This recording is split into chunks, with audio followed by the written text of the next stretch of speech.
ચાલો વિદ્યાર્થી મિત્રો, આજે આપણે શરૂ કરીએ જુલાઈના બીજા અઠવાડિયાનું કરંટ અફેર્સ. પાછલા અઠવાડિયાનું આપણે આપણી ચેનલમાં વિડીયોઝ અપલોડ કરેલ છે, જે તમે જોઈ શકો છો. તો આજનો પહેલો ટોપિક છે India withdraws 2017 Yemen travel restriction. Restriction એટલે શું કે તમને ત્યાં જવાનું એલાઉડ છે નહીં. વાય? બિકોઝ તમારા ઉપર સરકાર કાંઈ બંદીશી લગાડી રહી છે નહીં. શું કામ? કારણ કે ત્યાં શું ચાલી રહ્યું છે? Civil war. સિવિલ વોર એકદમ ઇઝી લેંગ્વેજમાં સમજવું હોય તો ગૃહયુદ્ધ.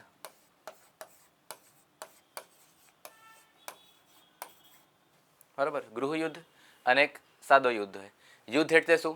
જ્યારે બે દેશ એકબીજાની સામે યુદ્ધમાં હોય, બરાબર, in the war time.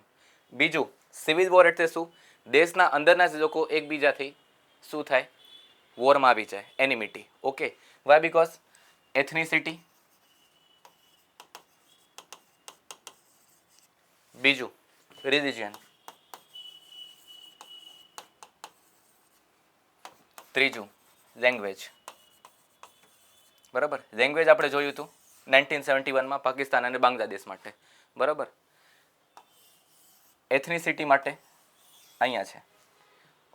Y? Because 2011માં એક પર્પલ રિવોલ્યુશન ચાલુ થયું હતું from the Tunisia. Purple revolution in the sense કે જેટલું ઓપ્રેસિવ શાસન હતું મિડલ ઇસ્ટમાં બધા રાજાઓનું, બરાબર, એના સામે શું કહેવાય? રિવોલ્યુશન ચાલુ થઈ ગયું હતું. ક્યાંથી? આફ્રિકામાં એક કન્ટ્રી છે ટ્યુનિશિયા. ટ્યુનિશિયાથી અલ્જેરિયા, અલ્જેરિયાથી લિબિયા, લિબિયાથી ઇજિપ્ત, પછી ઈરાક, પછી યમન, લેબનાન. આ બધી જગ્યાએ શું ચાલુ થયું? એક ભેગું રિવોલ્યુશન. રિવોલ્યુશન કરતાં કરતાં લોકો ક્યારે સિવિલ વોરમાં આવી ગયા એ બધાને જ ખબર પડી નહીં. બરાબર? ઘણા બધા કન્ટ્રીમાં સિવિલ વોર પતી પણ ગયું, પણ અમુક કન્ટ્રીઝ એવી છે જેમ કે યમન, જ્યાં 2011થી લઈને 2026 કેટલા વર્ષ વહી ગયા? 15 વર્ષ. હજી પણ સિવિલ વોર ચાલુ છે, જેના કારણે આ દેશની ઇકોનોમિક કન્ડિશન, આર્થિક દશા કેવી થઈ ગઈ? સાવ બેઠી ગઈ છે. વાત સમજાણી? યમન કેપિટલ એની શું છે? સના. બરાબર? આ એક હુથી રિબેલ્સ કરીને તમે સાંભળ્યું હશે. જ્યારથી ઈરાન અને ઇઝરાયલનો યુદ્ધ ચાલુ છે, એક બાજુ ઈરાન, એક બાજુ ઇઝરાયલ અને યુએસ, બરાબર, ત્યારથી તમે સાંભળ્યું હશે એક સ્ટ્રેટ ઓફ હોર્મુઝ. બરાબર? સ્ટ્રેટ ઓફ હોર્મુઝને કોણે બ્લોક કર્યું છે? ઈરાન. બરાબર? અને અહીંયા એક રિબેલ ગ્રુપ છે જેનું નામ શું છે? હુથી. હવે જે ટ્રાવેલ બેન છે ને એટલે જ છે. વાય? બિકોઝ જે હુથી રિબેલ ગ્રુપ છે એ દેશમાં ગમે ત્યાં ટેરરિસ્ટ અટેક કરી શકે છે. વાત સમજાણી? હવે એવા કન્ડિશનમાં જઈને કાં તો ત્યાં ટુરિઝમ પણ ન વધારાય અને કાં તો ઇન્વેસ્ટમેન્ટ એક્ટિવિટી, આમાંથી કાંઈ પણ કરાય નહીં. વાય? બિકોઝ પૈસા શું છે? રિસ્ક ઉપર તો હોય જ. પૈસાથી વધારે શું ઇમ્પોર્ટન્ટ છે? માણસનું જીવન. બરાબર? ઇન્ડિયન સિટીઝન્સની લાઈફ. હવે ત્યાં જશે તો ઇવેક્યુટ કરવું બહુ હાર્ડ બની શકે છે. ધેટ્સ વાય પ્રિવિયસલી શું હતું? 2017માં યમનમાં જવા માટે ટ્રાવેલ બેન હતું. અને જો જવું હોય તો તમારી પાસે 8 જણાનું ગ્રુપ હોવું જોઈએ અને કમ્પલસરી ગાઈડ. અને એની એમ્બેસી છે, ઇન્ડિયાની એમ્બેસી છે ત્યાં નહીં. Indian embassy for the Yemen is in Saudi Arabia, capital Riyadh. બરાબર? ત્યાં તમારે પોતાની ઇન્ફોર્મેશન જમા કરાવવાની કે હા, હું ગયો છું આટલા દિવસ માટે and this is my purpose. ત્યાં સુધી તમે પાછા ફરો છો કે નહીં, ત્યાં સુધી બધું કોન્ટેક્ટ અને લિસ્ટિંગ તમારી સરકાર પાસે હશે. પણ હવે કન્ડિશન કેવી થઈ રહી છે? સુધરી રહી છે. Conditions are improving. there are deals and negotiations between rebel group and country's government. Okay, so slowly and gradually conditions are improving in country.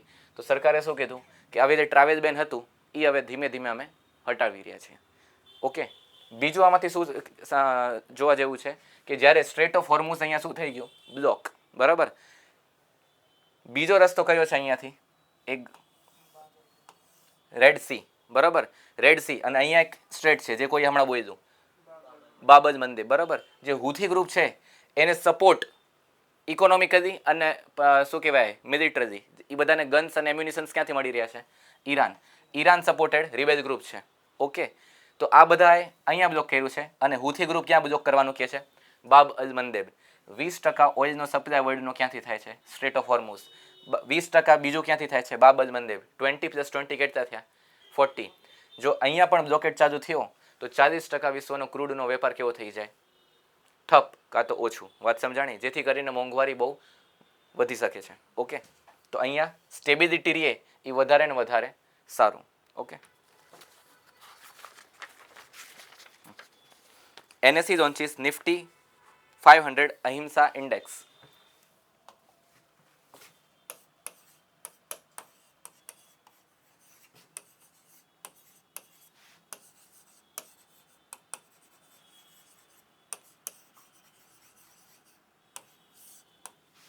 Nifty 500 અહિંસા ઇન્ડેક્સ.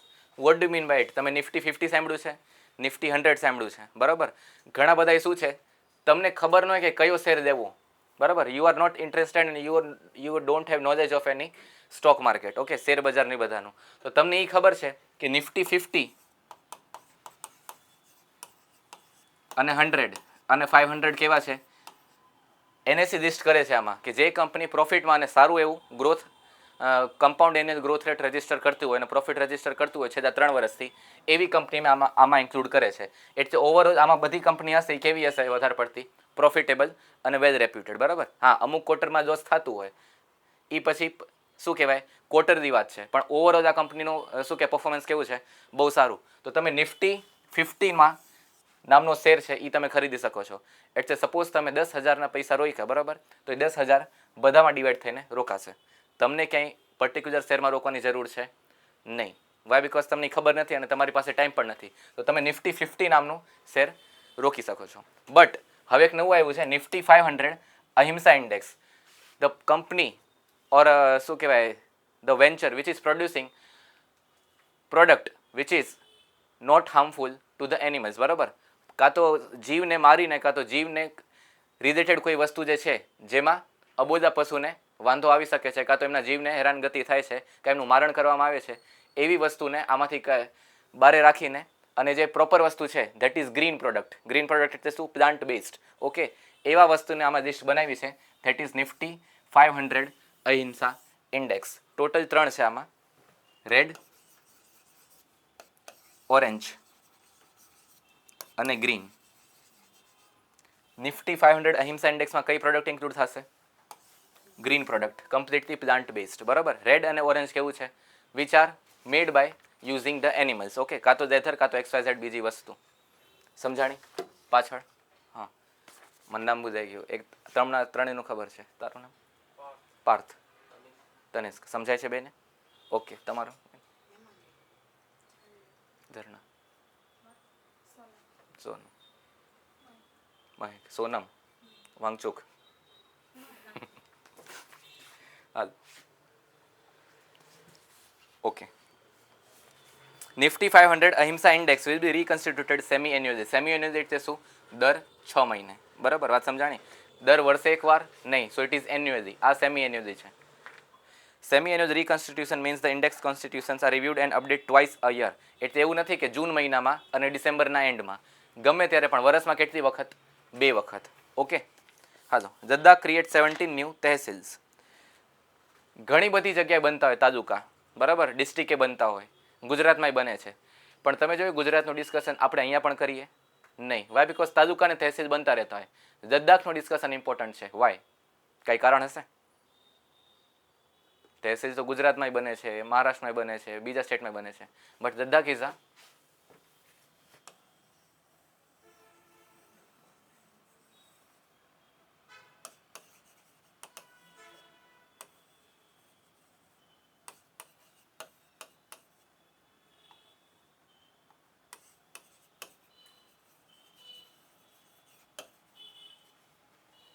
બોર્ડર એરિયા, બરાબર?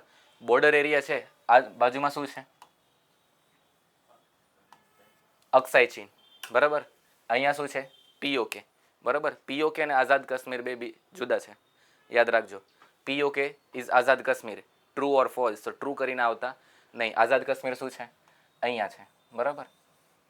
અત્યારે એ પણ બહુ ન્યૂઝમાં ચગેલું છે. અને અહીંયા શું છે?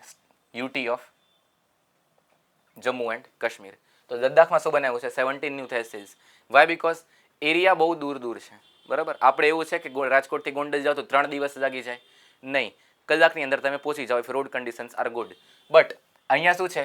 બહુ વસ્તુ, તહેસીલ, તાલુકા અને બીજા ગામડા કેવા છે? બહુ દૂર. વાત સમજાણી? તો કાંઈ પણ એડમિનિસ્ટ્રેટિવ સ્ટ્રક્ચર, પેપર વર્ક કરાવવું હોય તો તમારે બહુ આઘું જવું પડે. વાય? બિકોઝ સેન્ટર ક્યાં છે? આટલું આખું છે તો અમારે જવું જ પડશે. તો ગવર્મેન્ટે શું કર્યું? ફોર પીપલ ફિઝિબિલિટી હજી 17 ન્યૂ તહેસીલ બનાવી દીધી, જેથી કરીને લોકોનું શું કહેવાય, ડિસ્ટન્સ કેવું થઈ જાય? ઓછું. વાત સમજાણી કે નહીં? Yes or no? હાલો. A revenue village is the smallest unit in the land revenue system and is used for maintaining land and tax record. નાનામાં નાનું જે ભૂભાગ હોય કે આ જમીનનો પટ્ટો, બરાબર? એક તો મોટી જમીન હોય, બરાબર. પણ એમાંથી આ માણસના નામે કેટલી જમીન છે તો કહેતો ને જમીનનો પટ્ટો એ ગમે તેમ હોઈ શકે છે. બરાબર. ધીસ ઇઝ જમીનનો પટ્ટો એક્સ માણસના નામે.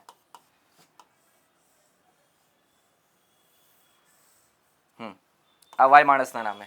તો કેટલો એરિયા છે, કેટલું આનું શું કહેવાય બોર્ડર છે, કેટલું ફેન્સિંગ છે, એ બધું ક્યાં હોય છે? લેન્ડ રેવન્યુ રેકોર્ડ્સમાં. સૌથી નાનો યુનિટ કે જેનાથી ખબર પડે કે આ માણસ પાસે જમીનના કેટલા પટ્ટા છે. વાત સમજાણી? વાય બિકોઝ એનાથી ખબર પડે કે પર પર્સન લેન્ડ અવેબિલિટી ઇન્ડિયામાં કેવી છે. હવે પર પર્સન લેન્ડ અવેબિલિટી ઇન્ડિયામાં કેવી છે તમે કહી શકશો? Per person land availability in India is moderate, less કે હાઈ? બધું વિચારીને કરજો. અને સૌથી મોટું ફેક્ટર શું હોય? પોપ્યુલેશન. તો હવે કયો પર પર્સન લેન્ડ અવેબિલિટી કેવી છે? કહી દે માટે વિચારવાનું, ખોટું પડે તો પડે, આપણે ડિસ્કસ જ કરીએ છીએ. Less. Why because at the time of independence our population was 34 crore. બરાબર. હવે 148 છે according to data of Aadhaar UIDAI. બરાબર. હવે સેન્સસ આવતા વર્ષે થશે અને ઓક્ટોબર 2027માં એનું ડેટા આવશે. વાત સમજાણી? ત્યાં સુધી નોર્મલી આપણે 1-2 કરોડ વધારી દીધું હશે. ઓકે. તો 148 કરોડ છે. તો પહેલા જેટલી લેન્ડ અવેબિલિટી હતી તો નેક્સ્ટ જનરેશનમાં પહેલા હતું કે 7, 8, 9, 10 છોકરા થાય. બરાબર. તો જે જમીન મારી પાસે 50 એકડ હતી એ 50 એકડ 10 સંતાન વચ્ચે કેટલા ડિવાઈડ થઈને આવશે? 5. બરાબર. તો પર પર્સન લેન્ડ અવેબિલિટી કેવી થઈ ગઈ? ઓછી. હવે એ પણ છોકરા કરશે તો આગળ જનરેશન જતા પર પર્સન લેન્ડ અવેબિલિટી કેવી થશે? ઓછી. તો જે માણસને જેટલી પણ લેન્ડ મળે છે આવતા દિવસોમાં, બરાબર, અને પછી ખરીદે છે XYZ ફેક્ટર બધું કન્સિડર કરીને, તો એ જમીનનો પટ્ટો અને માપણી that is land revenue records. વાત સમજમાં આવી? પાછળ આ બાજુ હા જો rhino population in Dudhwa tiger reserves rises to 53.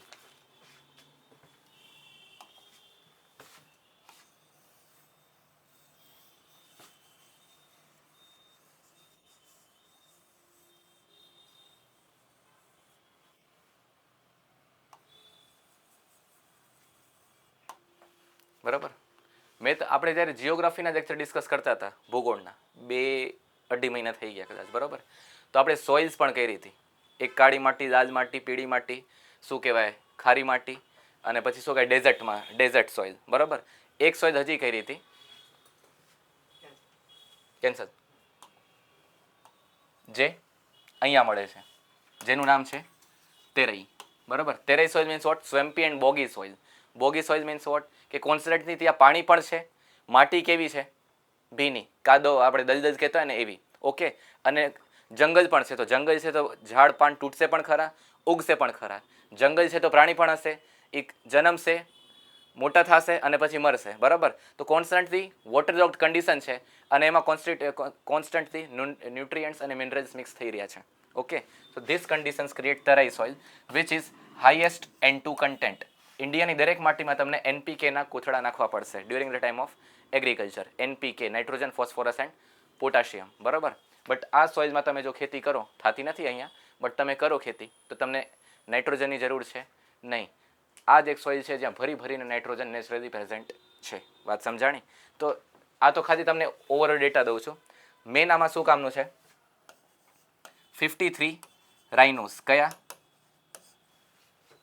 One horn rhino. બરાબર. That is state animal of Assam. અહીંયા શું હતું? During the time of 80s rhino population કેવી થઈ ગઈ હતી? સાવ 0 ઓર નિયર ટુ ધી 0. બરાબર. તો 1984માં ઇન્ડિયન ગવર્મેન્ટે શું કર્યો? રાઇનો પ્રોજેક્ટ. બરાબર. આસામ જેવી કન્ડિશન સેમ ટુ સેમ ક્યાં હતી? આ એરિયામાં. વાય બિકોઝ આસામ કેવું છે? વરસાદ થાય છે કોન્સ્ટન્ટલી? યસ. ટ્રોપિકલ થોડુંક ક્લાઇમેટ છે? યસ. જંગલ કેવા છે? એવરગ્રીન. સેમ કન્ડિશન તમને ક્યાં મળે? ગીરમાં જોવા મળે નહીં. ત્યાં ઉનાળામાં કેવું થઈ જાય? સાવ કોરું ભટ્ટ. તો ત્યાં રાઇનો રહી શકે નહીં. તો આવી કન્ડિશન તમને ક્યાં જોવા મળે? આ એરિયામાં on the border of India and Nepal. Okay. So here project rhino was started. So now count is 53. કયું? Dudhwa tiger reserves. અહીંયા બાજુમાં તમે લખી નાખજો Lakhimpur Kheri. Lakhimpur Kheri largest district of UP. હવે લાર્જેસ્ટ ડિસ્ટ્રિક્ટ ઓફ ઇન્ડિયા પૂછે તો તમારી બાજુમાં જ છે. એસ્ટ્રોન ચોક નહીં તો બરોબર બોલ્યું કોઈ. કચ્છ બરાબર. સેકન્ડ લાર્જેસ્ટ જે હમણાં આપણે ડિસ્કસ કર્યું તહેસીલ વાળું લદ્દાખ. થર્ડ લાર્જેસ્ટ 3 કામના છે જેસલમેર બરાબર. પેલું ક્યાં આપણામાં પાસે બરાબર. સેકન્ડ લદ્દાખ અને થર્ડ જેસલમેર. હવે Lakhimpur Kheri for the Dudhwa tiger reserves ધ્યાન રાખજો. હવે તમને આવતા દિવસમાં પૂછી દેશે, ખાલી બેઝિક પણ પૂછતા યુપીએસસીમાં. યુપીએસસી એટલે સાવ અઘરું પણ નથી અને સાવ ઇઝી પણ નથી, બધું કરીને જવું પડે. તો Dudhwa tiger reserves for the rhino is in Assam. તો રાઇનો સમજીને તમે આસામ ટીક કરી દેશો તો શું પડશે? ખોટું. આખી સ્ટેટમેન્ટ વાંચવાની, દુધવા રિઝર્વ ફોર ધી રાઇનો બરાબર.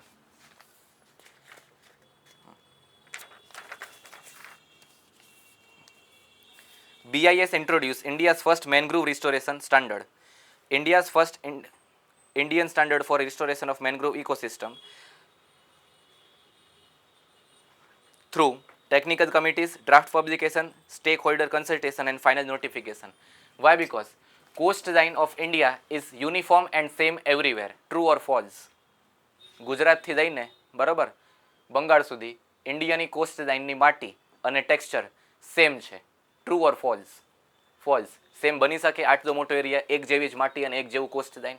નહીં. તો દરેક જગ્યાએ મેનગ્રુવની સ્પીસીસ પણ જુદી હોવી જોઈએ જેથી કરીને ત્યાં ઉગી શકે.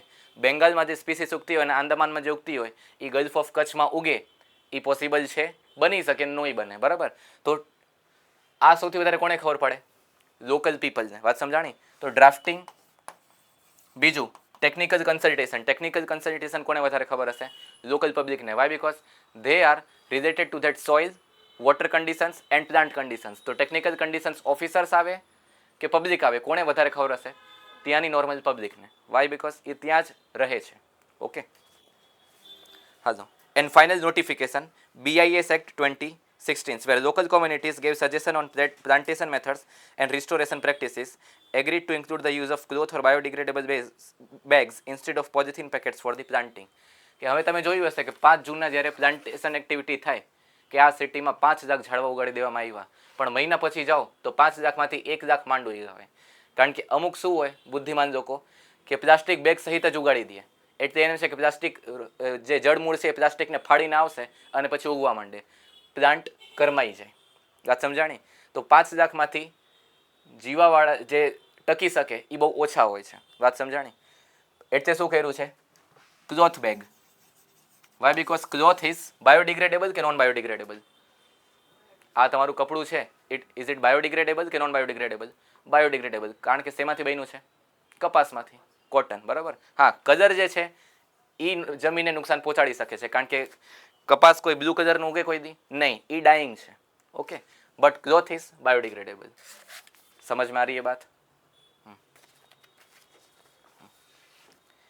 મેનગ્રુવ્સ are halophytic plant. Page number 64. Halophytic plant એટલે શું? જે ખારાશવાળી જમીનમાં ઉગે. દરિયાનું પાણી કેવું હોય? મીઠું કે ખારું? ખારું. એવામાં જ એ ઉગે. તમે વિચારો કે આપ પોતાના ઘરના ફળિયામાં તુલસીની બાજુમાં પણ મેનગ્રુવ ઉગાડી દઉં, પાણી નાખતા રહી જશો પણ કાંઈ ઉગશે નહીં. હવે તમે એમ વિચારશો કે એમાં મીઠું નાખી દઉં ટાટા સોલ્ટનું ઉગશે નહીં. એને દરિયાનું પાણી જ જોઈ. વાત સમજાણી? So that it is called as halophytic plant or salt tolerant species. બરાબર. ઘરના ફળિયામાં કદી નાળિયેર ઉગતા જોયું નહીં, એ ત્યાં જ ઉગે. એટલે ખોટું મહેનત કરવી નહીં. હાજો. MIST initiative, Mangrove Initiative for Shoreline Habitat and Tangible Incomes was launched in 2023 to restore 540 square kilometer of mangrove across 9 coastal states. એક મેનગ્રુવ છે આંદામાન એરિયામાં, એક છે સુંદરબનમાં અને એક પીચાવરમ. પીચાવરમ ઇઝ ઇન આંધ્રપ્રદેશ. બરાબર. હાજો. ONGC drills second geothermal well in the Ladakh.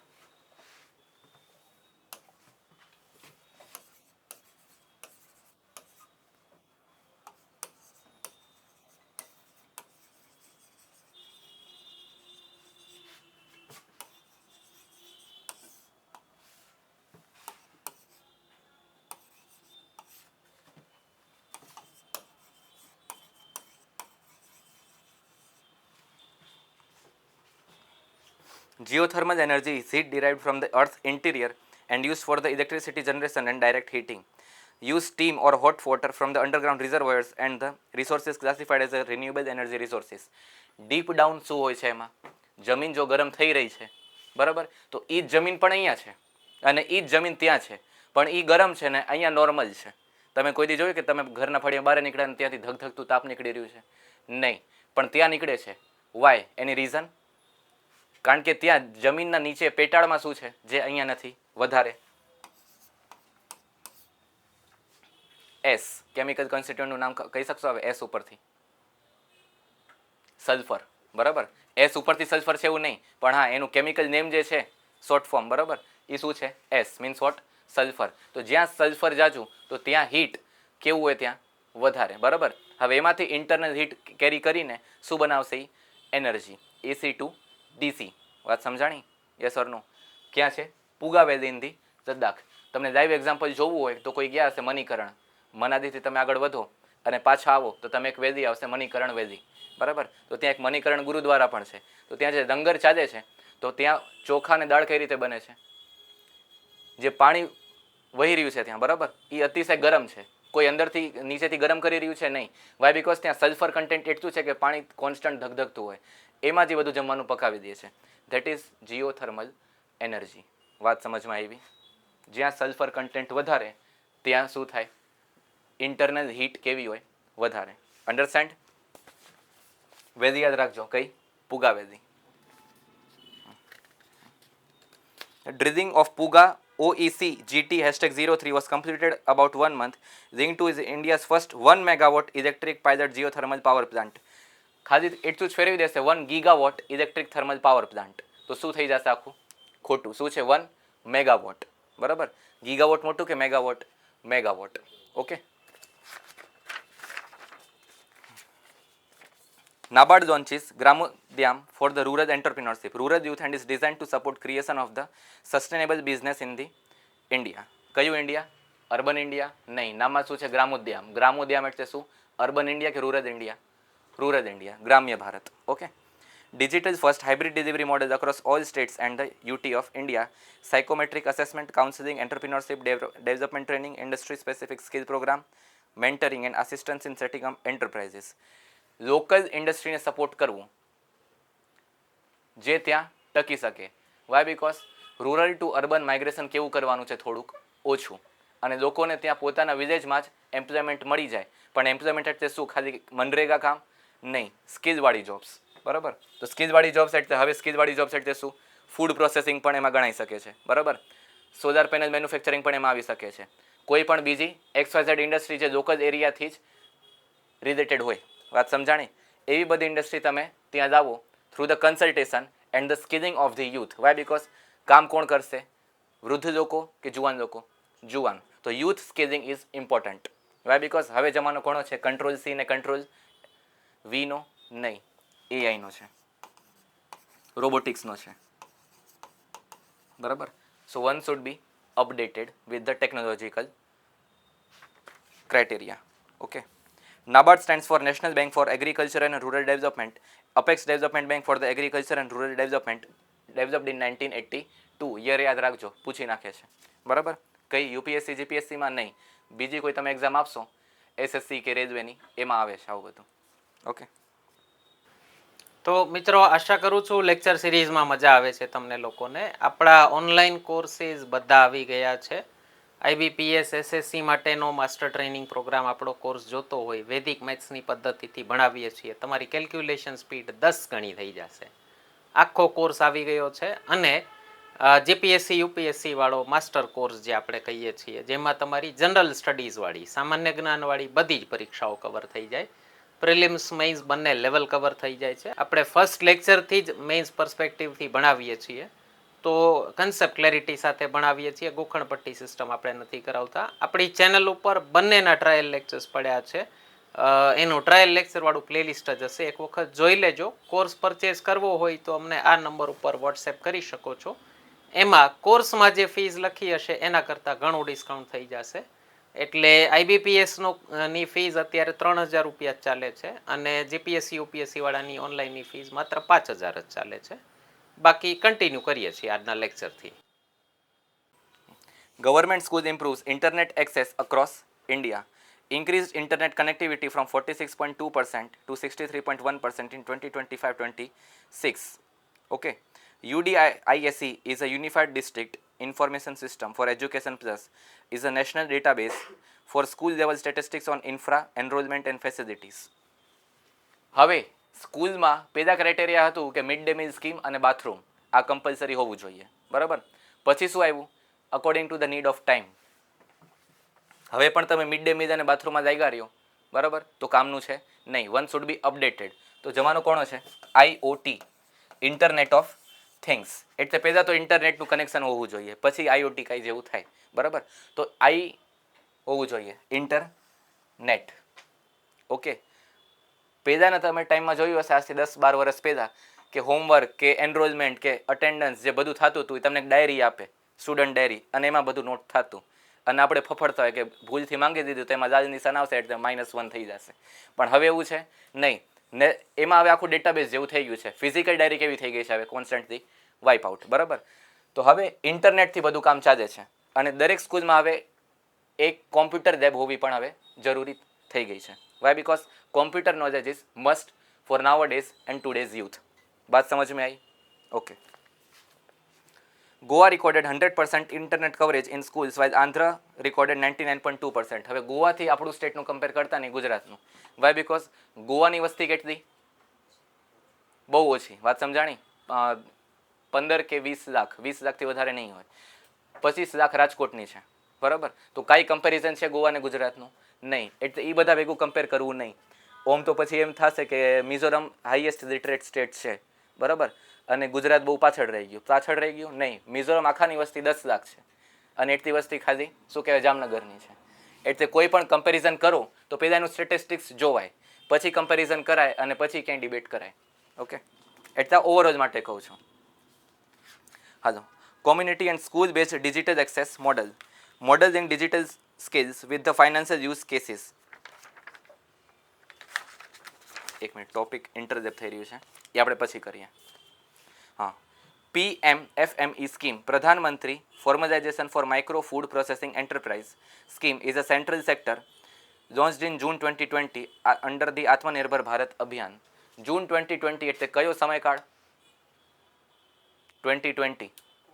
Corona. ઘરે બેઠા આપણને મોજ હતી, બરાબર. ત્યારે સ્કૂલમાં હતા કાં તો અમુક કોલેજમાં હતા, વધારે પડતા નહીં, બરાબર. બટ અર્થતંત્ર, ઇકોનોમિક એક્ટિવિટી કેવી થઈ ગઈ હતી? સાવ ઝીરો, નહીં, માઇનસમાં. ત્યારે ઇન્ડિયાનો ગ્રોથ રેટ કેટલો હતો?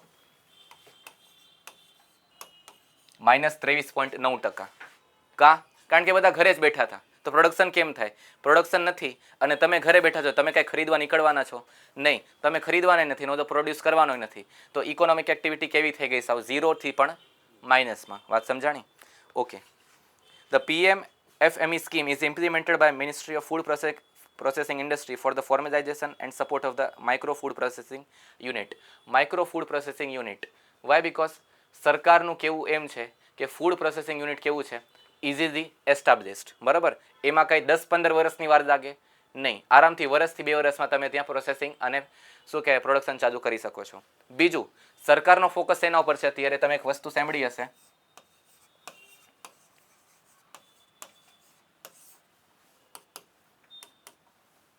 આ સ્ટેટિક પોઈન્ટ હોય છે, વર્ષ 2 વર્ષ જૂના હોય, પણ એક્ઝામ યુપીએસસી જીપીએસસીને આવું બહુ શું કહેવાય પિંચિંગ કરવું ગમે કે 2023-24નું 1-2 ક્વેશ્ચન નાખી દે. એટલે ધ્યાનમાં રાખવાનું.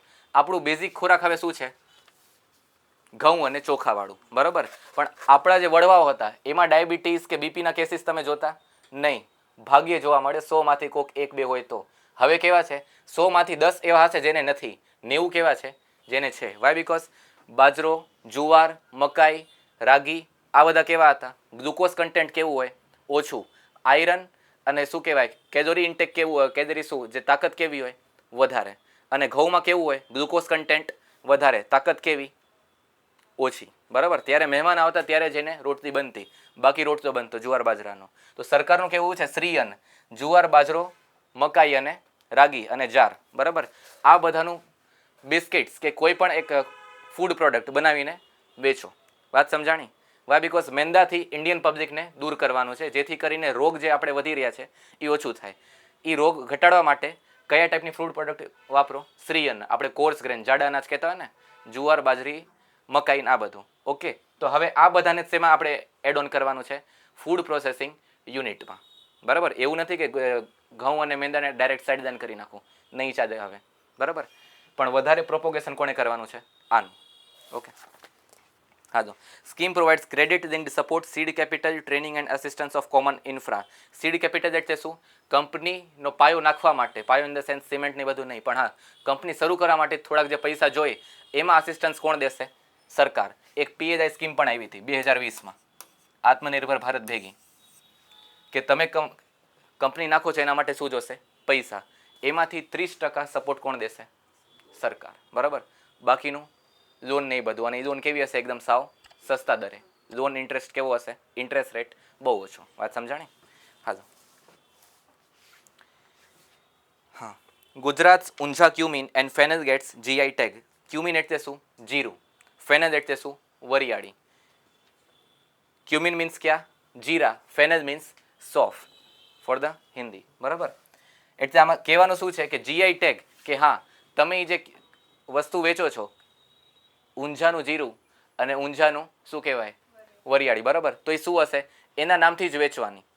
જો તમે ત્યાંથી લ્યો છો તો એના નામથી જ, અને પર્ટિક્યુલર પ્રોડક્ટના નામથી જ તમે વેચી શકો છો. બધા વેચી શકશે નહીં. તો જીઆઈ ટેગનું કામ જ શું છે? જીઓગ્રાફિકલ ઇન્ડિકેશન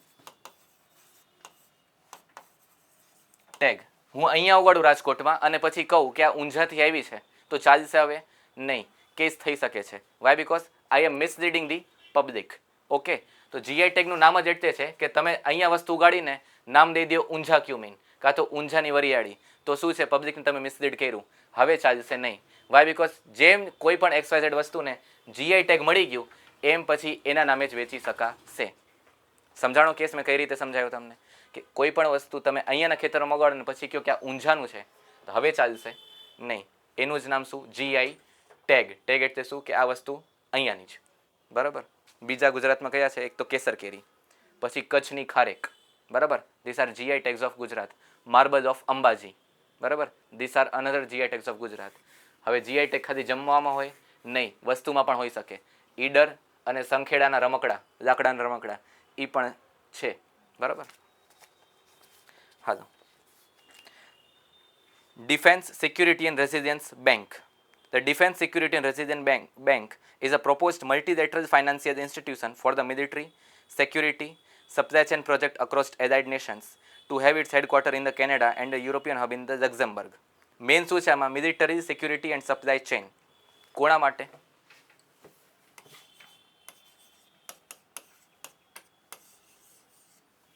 બરાબર, નાટોને ખતરો કોણાથી છે? રશિયા. બરાબર, નાટોમાં અંદરો અંદર ખતરો શેનાથી છે? જેને બધાથી ખતરો છે? યુએસએ. કારણ કે યુએસએ શું કહે છે કે હવે તમને જે મિલિટરી સ્પેન્ડિંગ માટે પૈસા દેતા એ અમે કેમ કરશું? હવે ઘટાડશું. એટલે યુરોપિયન નેશન્સ ચેતી જાઓ, તમે તમારો ખર્ચો હવે થોડુંક જાતે વધારવાની ટ્રાય કરો. એક ભેગું બંધ નહીં કરીએ, પણ સ્લોલી અને ગ્રેજ્યુઅલી અમે કેવું કરશું?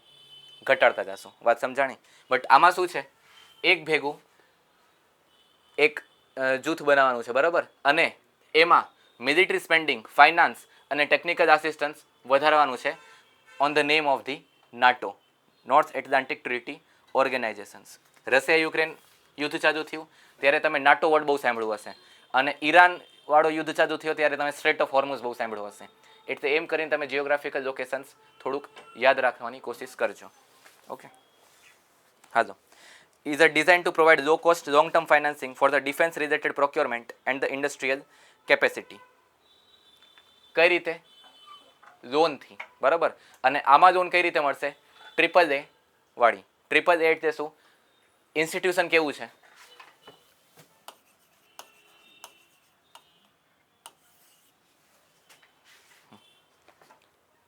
Triple A rated bonds, which is high credit rating used in the international finance for the low risk debt instrument. અમુક બેંક, બરાબર, કાં તો અમુક ઇન્સ્ટિટ્યુશન્સ એવા હોય કે જેને લોન દેવી ખતરો હોય. વાય? બીકોઝ એ ગમે ત્યારે ડિફોલ્ટ કરી જાય. ડિફોલ્ટ એટલે શું? દેવાળિયું ફૂકી ગયું કહેતા હોય ને, કે બેંક ડૂબી ગઈ. બરાબર, બટ આ બધી કેવી છે? DRSB બેંક કે હા ક્રેડિટ રિસ્ક કેવું છે, બહુ ઓછું, રિસ્ક કેવું છે, બહુ ઓછું, અને આનું ઇનોવેશન અને ટેકનિકલ કેપેબિલિટી કેવી છે, બહુ વધારે. વાય બિકોઝ કોણા માટે છે આ? નાટો માટે. હવે નાટોમાં કોણ છે? યુએસએ. યુએસએ જ્યાં ઇન્ક્લુડેડ હોય તો ત્યાં કાંઈ ઇકોનોમિકલ પ્રોબ્લેમ્સ આવી શકે છે નહીં. હા, ભરોસાની પ્રોબ્લેમ આવી શકે છે. બરાબર, સમજાઈ રહ્યું છે બધાને? ઓકે, હાલો. Grey hornbills returns to Gujarat Gir forest after 6 decade.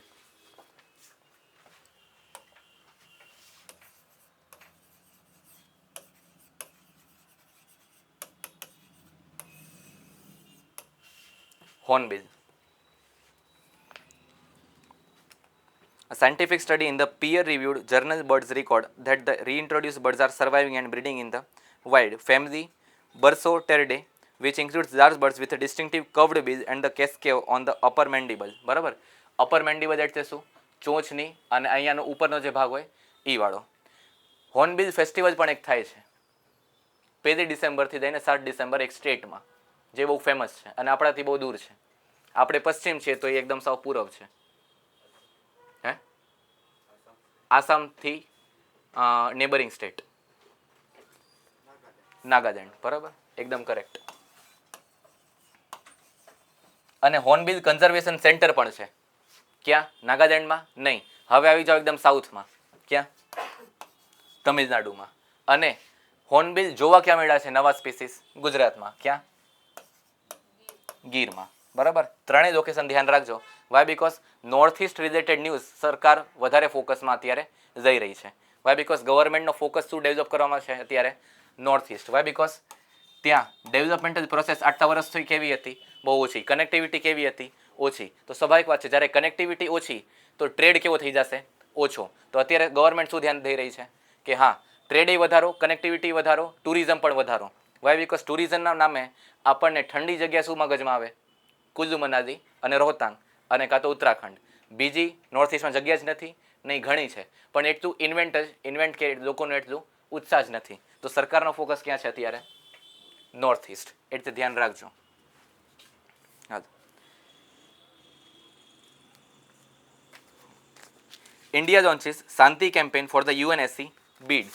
હવે આ પણ 2-3 દિવસથી બહુ આમ ન્યૂઝમાં છે, પણ અડધી ન્યૂઝથી કે ઇન્ડિયા હવે યુએનએસસીમાં જવાનું છે. બસ આટલું કહી દઈને આપણે ખુશ થઈ જઈએ. એટલે કયું? ઓલા 5 પરમાનન્ટ મેમ્બર છે તો આપણે 6ઠ્ઠા બનવાના છીએ. અમુક જગ્યાએ ન્યૂઝ આવી પણ ફેલાઈ રહી છે, પણ આવું છે નહીં. કોના માટેનું છે?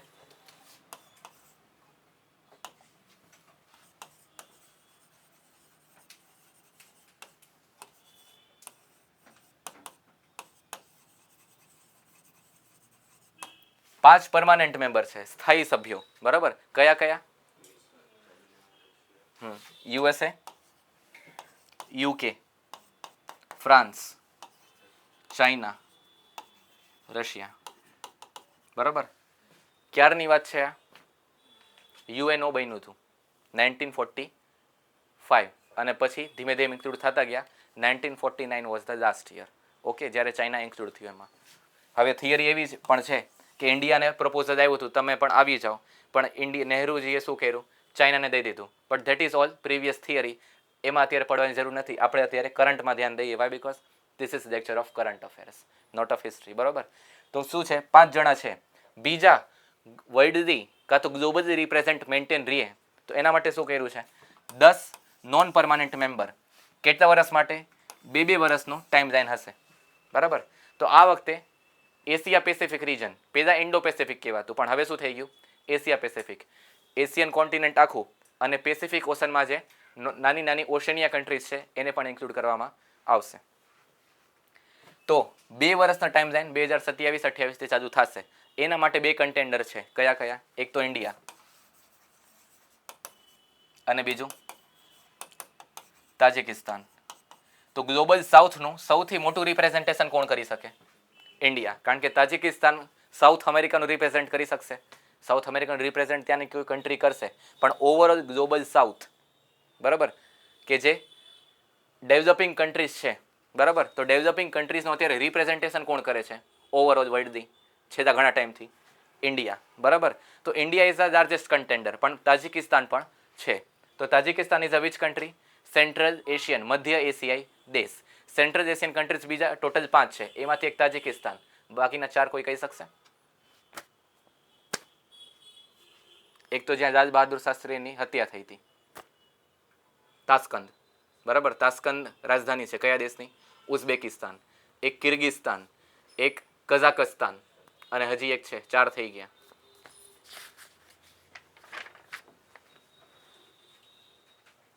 નથી યાદ આવતું? તુર્કમેનિસ્તાન, બરાબર.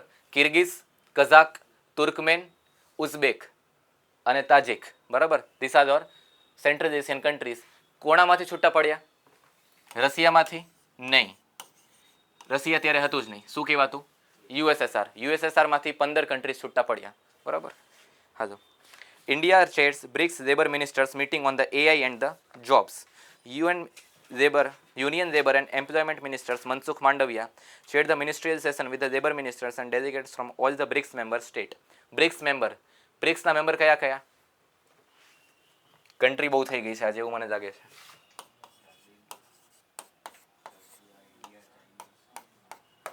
બીજા 5 એડ થયા છે, કયા કયા?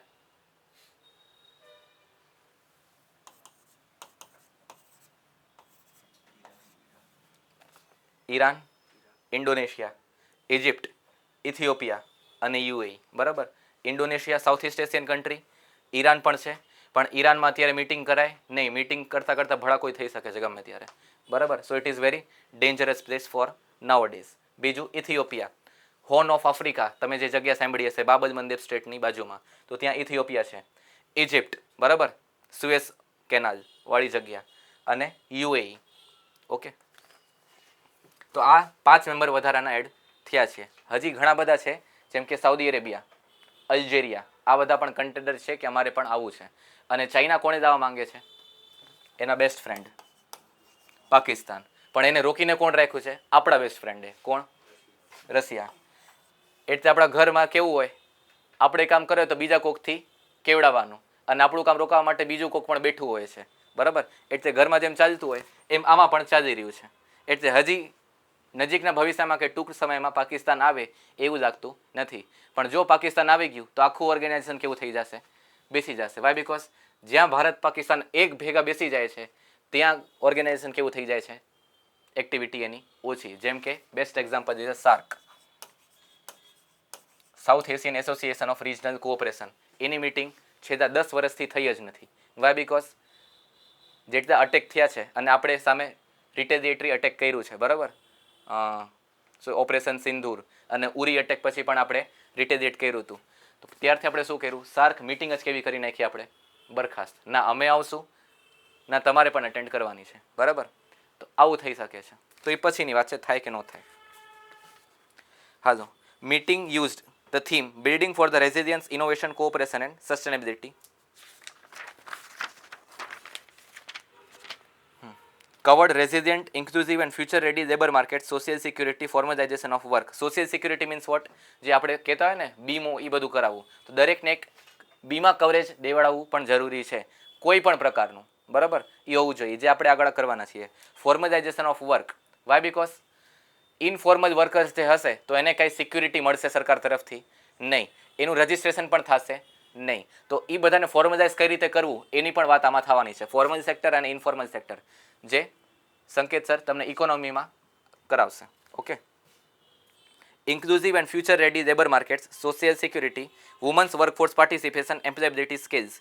વાય? બિકોઝ વુમન્સ પાર્ટિસિપેશન જરૂરી છે અર્થતંત્રમાં. કારણ કે દેશની 50% વસ્તી કોની છે? સ્ત્રીની. હવે જ્યારે સ્ત્રી ઘરમાં બેઠી હોય તો તમે વિચારી શકો કે 50% પોપ્યુલેશન પુરુષની જે છે એ દેશનું ડેવલપમેન્ટ 100% સુધી પહોંચાડી શકશે? પોસિબલ જ નથી, બરાબર. જેમ સ્ત્રીઓએ ઘરની બહાર નીકળ્યા અને કામ કરવાનું ચાલુ કર્યું, દેશનો ડેવલપમેન્ટ ગ્રોથ રેટ કેવું થઈ ગયું? વધી ગયું, બરાબર. તો પાર્ટિસિપેશન ફિમેલનું પણ અતિશય જરૂરી છે. એટલે બહાર નીકળો અને કામ કરો, બરાબર. BRICS connect and trade union forum, cooperation network for capacity building, employability and the new skills and technologies among the BRICS countries. Gig workers and platform workers were included in 2026 declaration as categories for digital inclusion and labor protection. Gig workers. What do you mean by gig workers?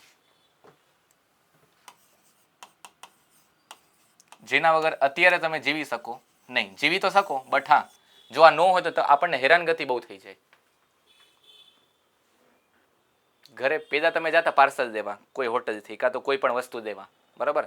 હવે તમને જવાની જરૂર પડે છે નહીં. તમારી ઈચ્છા આટો મારવા જવું હોય બરાબર તો જઈ શકો છો, પણ હા હવે જરૂર છે ઓમ નહીં. વાય બિકોઝ 4-5 કંપની કહી શકશે કોઈ? કરેક્ટ. સ્વિગી, ઝોમેટો, ઇન્સ્ટામાર્ટ, બ્લિંકિટ, બરાબર, ઝેપ્ટો, XYZ ઘણી બધી છે, બરાબર. તો આમાં જે કામ કરે છે એને જેટલી ટ્રીપ અને જેટલા શું કહેવાય કસ્ટમર આવશે ત્યારે જ પેમેન્ટ મળશે.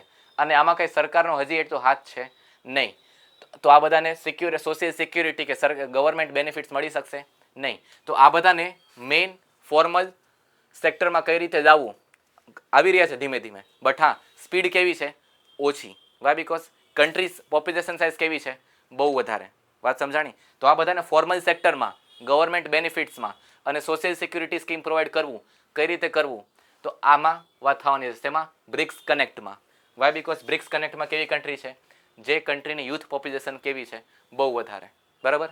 ઇન્ડિયા યુથ પોપ્યુલેશન બહુ વધારે, ચાઇના બહુ વધારે, બ્રાઝિલ એક્સ્ટ્રીમલી હાઈ, બરાબર, south Africa extremely high and unemployed people. તો આ બધાને કઈ રીતે મેઇન સ્ટ્રીમ ફોર્મલ વર્કમાં જવું એ બહુ કામનું છે. Okay, hello. 9 European countries and Ukraine formed the Missile Defense Coalitions, formed an integrated anti-ballistic missile coalition in Paris, France. બરાબર. Anti-ballistic missile defense refers to the system designed to detect, track, intercept and destroy incoming ballistic missiles. Follows the high arc trajectory after launch. Arc.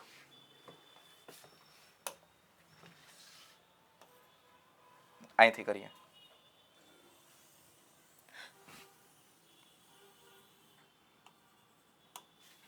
બરાબર. Ballistic missile science and ટેકનોલોજીના લેક્ચરમાં આપણે આ portion discuss કર્યું હતું, બરાબર. તો શું છે હાઈ આર્ક? આર્ક એટલે શું? બેલિસ્ટિક મિસાઇલ અહીંથી છૂટે તો ડાયરેક્ટ આ જ ગતિ અને આ જ વેગ અને આ જ દિશામાં વધશે આગળ નહીં. કઈ રીતે? અહીંથી આપણે લોન્ચ કરશું તો ત્યાં જઈને પડશે, બરાબર. તો હવે રોકવા માટે સામેની કન્ટ્રી જે છે, બરાબર, એને રોકવા માટે શું યુઝ કરશે?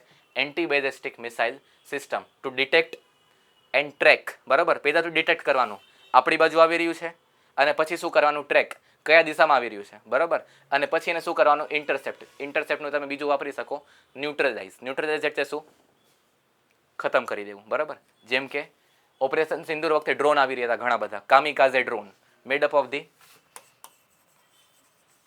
તુર્કી એન્ડ અઝરબૈજાન, બરાબર. આખો દિવસ કાંઈ નહોતું થતું ઓપરેશન સિંદૂર વખતે, બરાબર. પણ જેમ રાતના 8 વાગે એમ શું ચાલુ થઈ જાય? ડ્રોન અટેક, બરાબર. જેટલું વેસ્ટર્ન ફ્રન્ટિયર હતું જમ્મુ કાશ્મીર, પંજાબ, રાજસ્થાન અને ગુજરાત, કચ્છ, ભુજ અને જામનગર અને શું કહેવાય રોઝી ને આ બધો પોર્ટ જે છે તે એકદમ હાઈ એલર્ટ હતું. દ્વારકા બાજુ, બરાબર. શું કાંઈ યુદ્ધ ચાલુ થઈ ગયું હતું? નહીં. કોન્સ્ટન્ટલી શું કરતા હતા? Drone attack. એક ડ્રોન 5 દિવસમાં નહીં, ઘણા બધા ડ્રોન્સ એક ભેગા આવતા હતા. That are called a swarm drone. Swarm એટલે શું? પક્ષીઓનો ઝુંડ. એવી રીતે ડ્રોનના જ્યારે ઝુંડ આવતા હતા that is called a swarm drones. તો આપણે સામે શું રાખી રાખ્યું હતું? S-400. ટ્રક ઉપર કે ગમે તે વ્હીકલ ઉપર, ગમે તે વ્હીકલ એટલે એક્ટિવા ઉપર પણ ન આવી શકે, બરાબર. પણ ટ્રક ઉપર સારા એવા શું કહેવાય મલ્ટિપલ બેરલ સિસ્ટમ આવી રીતે હશે, બરાબર. અને એક ભેગા ન્યુટ્રલાઇઝેશન મિકેનિઝમ એ ચાલુ કરે. ન્યુટ્રલાઇઝ કરવું એટલે શું? ખતમ કરવું, બરાબર. એટલે અહીંથી એન્ટી ડ્રોન સિસ્ટમ ચાલુ કરશે અને એક ભેગું બધાને તોડવાનું ચાલુ કરશે. તો હવામાં જ એને પૂરું પાડી દે. આપણા એરસ્પેસમાં નહીં, સામેવાળાની જ એરસ્પેસમાં, બરાબર. કારણ વાય બિકોઝ હવે આપણે યુદ્ધ જેવા કન્ડિશનમાં તો આવી જ ગયા છીએ. તો બેની સામેની એરસ્પેસ યુઝ થશે. વાત સમજાણી? ઓકે. હા, the coalition will work on the common operational requirement, joint technical working groups and a roadmap for the initial capabilities, combined defense industrial capacity, research and the operational experience. Why? Because US જે Biden વખતે financially support કરતું હતું એટલું જ Trump વખતે support કરી રહ્યું છે નહીં. વાય? બિકોઝ ટ્રમ્પને શું છે? ગમે ત્યાં જગ્યાથી પૈસા બચાવો અને પૈસા કમાવો બે, બરાબર. તો એ શું કરે છે? એને હવે ખબર પડી ગઈ છે કે આટલું લાંબુ યુદ્ધ છે અને અમેરિકા બે હિસાબ પૈસામાં નાખી રહ્યું છે, તો આપણો જોશ છે. તો એને શું કહી દીધું, હવે તમે તમારી રીતે જોતા થાવ, અમે ધીમે ધીમે તમારું ફંડિંગ ઘટાડી રહ્યા છે. બરાબર. તો આજે શું છે, યુરોપિયન કન્ટ્રીઝ ભેગી થઈને યુક્રેન માટે ફંડ ભેગી કરી રહી છે, અને ફંડ કઈ રીતે, રિસર્ચ અને ડિફેન્સમાં પણ નાખશે, જેથી કરીને આવતા દિવસોમાં જો એ બધા ઉપર અટેક થાય અધર યુરોપિયન કન્ટ્રીઝ, તો એ બધા પ્રોટેક્ટેડ રહીએ. Why? Because steel technology should be research and updated. અત્યારની ટેકનોલોજી છે 2026 વાળી, એ 2046માં કામ લાગશે નહીં. તો continuous research and development is needed with the passing of the time. Okay.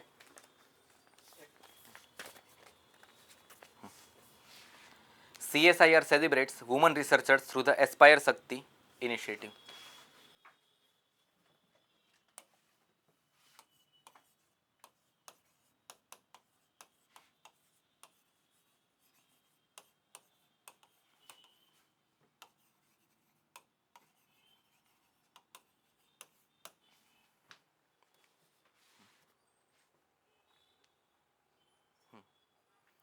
Dr. Jitendra Singh, Union Minister of Science and Tech, and launched on International Women's Day in 2023, provides competitive funding to women scientists as independent principal investigators linked with the project review sessions and compendium of the research outcomes under the Aspire Shakti initiative. એટલે જે science અને technological related field છે, જેમાં woman participation હજી પણ કેવું છે, ઓછું. એમાં પાર્ટિસિપેશન કેવું વધારવાનું છે, થોડુંક હાઈ લેવલનું. વાય? બિકોઝ ખાલી આર્ટ્સ અને કોમર્સની સ્ટ્રીમ લઈને તમે એમ વિચારો કે વુમનનું એજ્યુકેશન થઈ ગયું, એ વ્યાજબી નથી. પહેલાં શું હતું, 10th અને 12th સુધીનું તમે એજ્યુકેશન વધારો, એ આપણે થોડુંક મહદ અંશે શું કહેવાય, સિક્યોર કરવામાં સફળ થઈ ગયા છે.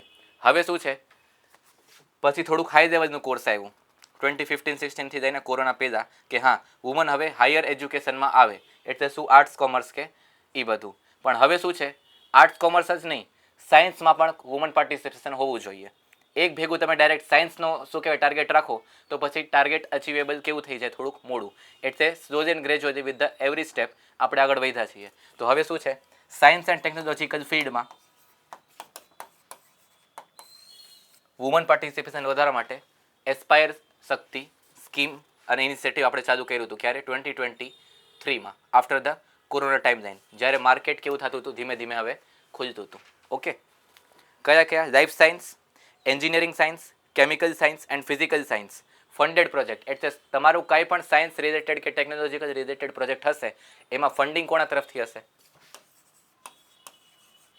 Government. Why? Because government is willing that women should participate in this field, not only arts and commerce, અને વાત પૂરી. તો વુમન એજ્યુકેટ થઈ ગઈ. હવે સરકાર એમાં પડી નથી. સરકારનું હવે ધ્યાન ફોકસ શેમાં છે, વુમન પાર્ટિસિપેશન વધારે શેમાં હોવું જોઈએ, આમાં. બરાબર. એક તમે સાંભળ્યું હશે ડ્રોન દીદી. બરાબર. તો ડ્રોન દીદી શું છે, પહેલાં શું થતું, જે ફર્ટિલાઇઝર આપણે છાંટતા એ ડાયરેક્ટ હાથથી કાં તો પ્રોટેક્ટિવ ગિયર લગાડીને. બટ હવે શું છે, યુનિફોર્મથી બધું ફેલાવવું જોઈએ. તો હવે ડ્રોન કઈ રીતે ઓપરેટ કરવું, બરાબર, અને ફિલ્ડમાં પાર્ટિસિપેશન વધારે કોણ હોય ખેતરમાં, વુમનનું. બરાબર. તો એ બધાને શીખવાડો કે uniformly with the technological knowledge and know how you can irrigate and fertilise your field. બરાબર. જેથી કરીને તમારા ટેકનોલોજીકલ અપગ્રેડેશન વધારે ને વધારે થતું છે.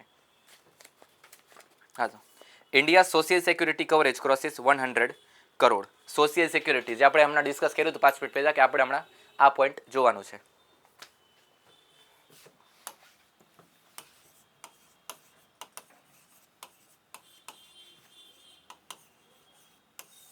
સોશિયલ સિક્યુરિટી કહી શકશે કોઈ એક કંપની છે, બહુ સાંભળ્યું છે, ઇન્ડિયા ઇન્ડિપેન્ડન્સ થયું અને આજ સુધી એ કંપની બહુ નામમાં છે.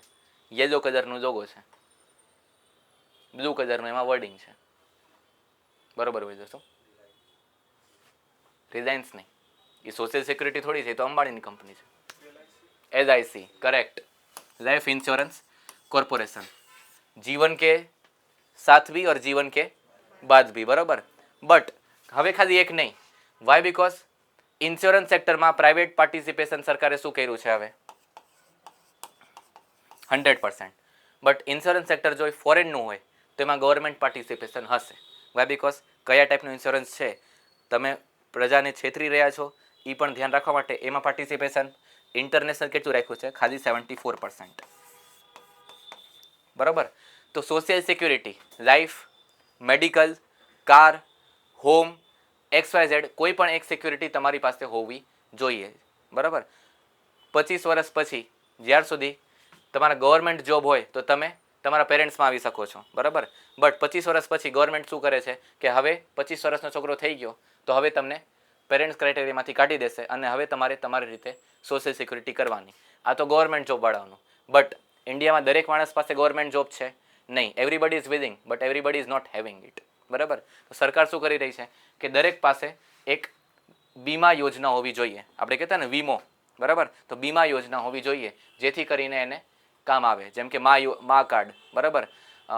બીજું એક છે અંત્યોદય. બરાબર. આ બધી યોજના કેવી છે કે હા બધાને આયુષ્માન કાર્ડ કે 5 લાખ હવે 7 લાખ થઈ ગયું છે.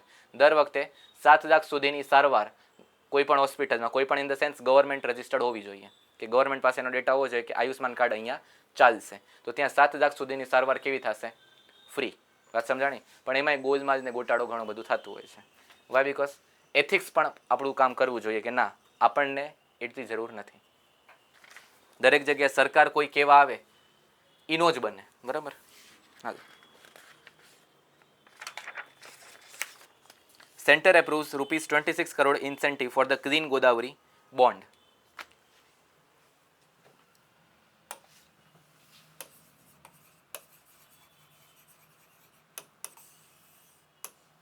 Ganga of the south. બરાબર. વાય? બિકોઝ ગંગા પછી સાઉથ ઇન્ડિયામાં સૌથી મોટી નદી છે તો કઈ છે? ગોદાવરી. સાઉથ ઇન્ડિયા તો નહીં, પેનેન્સ્યુલર ઇન્ડિયા કહી શકો. વાય? બિકોઝ મહારાષ્ટ્રમાંથી ઓરિજિનેટ થાય છે તો મહારાષ્ટ્ર સાઉથ ઇન્ડિયામાં છે નહીં, વેસ્ટ ઇન્ડિયામાં છે. બરાબર. તો તમે સાઉથ ઇન્ડિયા ન કહી શકો. ડેકન પેનેન્સ્યુલા અથવા તો પેનેન્સ્યુલર ઇન્ડિયા. ઓકે. તો ગોદાવરીને ક્લીન કરવા માટે. વાય? બિકોઝ અત્યારે જ કારણ કે ગંગા અને યમુના તો આપણે બહુ નામ સાંભળ્યું છે બટ ગોદાવરી શું કામ? એક તમે કુંભ સાંભળ્યું હશે, કુંભ મેળો જે એક મહાકુંભ થયું હતું વર્ષ પહેલાં 2025માં જાન્યુઆરીમાં. એ મહાકુંભ હતું ક્યાં? પ્રયાગરાજમાં. બરાબર. હવે અહીંયા એક સિંહસ્થ કુંભ છે 2027માં. ક્યાં? નાસિક. નાસિકમાંથી કઈ નદી નીકળે છે? ગોદાવરી. બરાબર. હવે એનું જે ઓરિજિન પોઈન્ટ છે ત્રંબકેશ્વર એ બાજુ. બરાબર. ત્યાંથી નદી નીકળે છે અને ત્યાં જ સિંહસ્થ કુંભ થવાનું છે. તો પબ્લિક આવવાની છે તો વોટર પ્યોરિટી કેવી, વોટર ક્વોલિટી કેવી હોવી જોઈએ? પ્યોર. વાત સમજાણી? શુદ્ધ અને ચોખ્ખું. વાય? બિકોઝ આસ્થા જોડાયેલી છે ત્યાં આપણી. ઓકે. તો કુંભ તો ચાલશે મહિનો 1.5 મહિનો બટ ઓવરઓલ વોટર ફેસિલિટી અને અને શું કહેવાય સેનિટેશન ફેસિલિટી કેવી હોવી જોઈએ? સારી. વાત સમજાણી? એટલા માટે Nashik Godavari clean bond incentive municipal bond સરકારે બહાર પાડ્યું છે. વાત સમજાણી? એ શું છે કે સરકાર તમને બોન્ડ કૂપન આપશે કે તમે આમાં પૈસા રોકો તો પૈસા કોના હશે? પ્રજાના. બરાબર. 8 વર્ષ કે 6, 5 વર્ષ કે 4 વર્ષ પછી તમને પૈસા પાછા મળશે. ખાલી મુદ્દત ભાવ મળશે નહીં, મુદ્દત ઉપર વ્યાજ.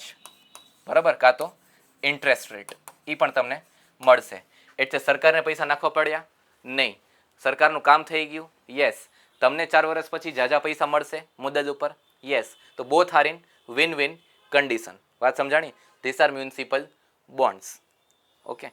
મ્યુનિસિપલ બોન્ડ જારી કરાવવાળું પુણે, પિંપરી ચિંચવડ અને હવે નાસિક. ઓવરઓલ ગુજરાતમાં છે કોઈ મ્યુનિસિપલ બોન્ડ જારી કરાવવાળું? યસ. રાજકોટ પણ છે, અમદાવાદ પણ છે. રાજકોટમાં શું કામ? એક નાકરાવાડી વેસ્ટ ટ્રીટમેન્ટ પ્લાન્ટ છે, નાકરાવાડી કરીને જગ્યા.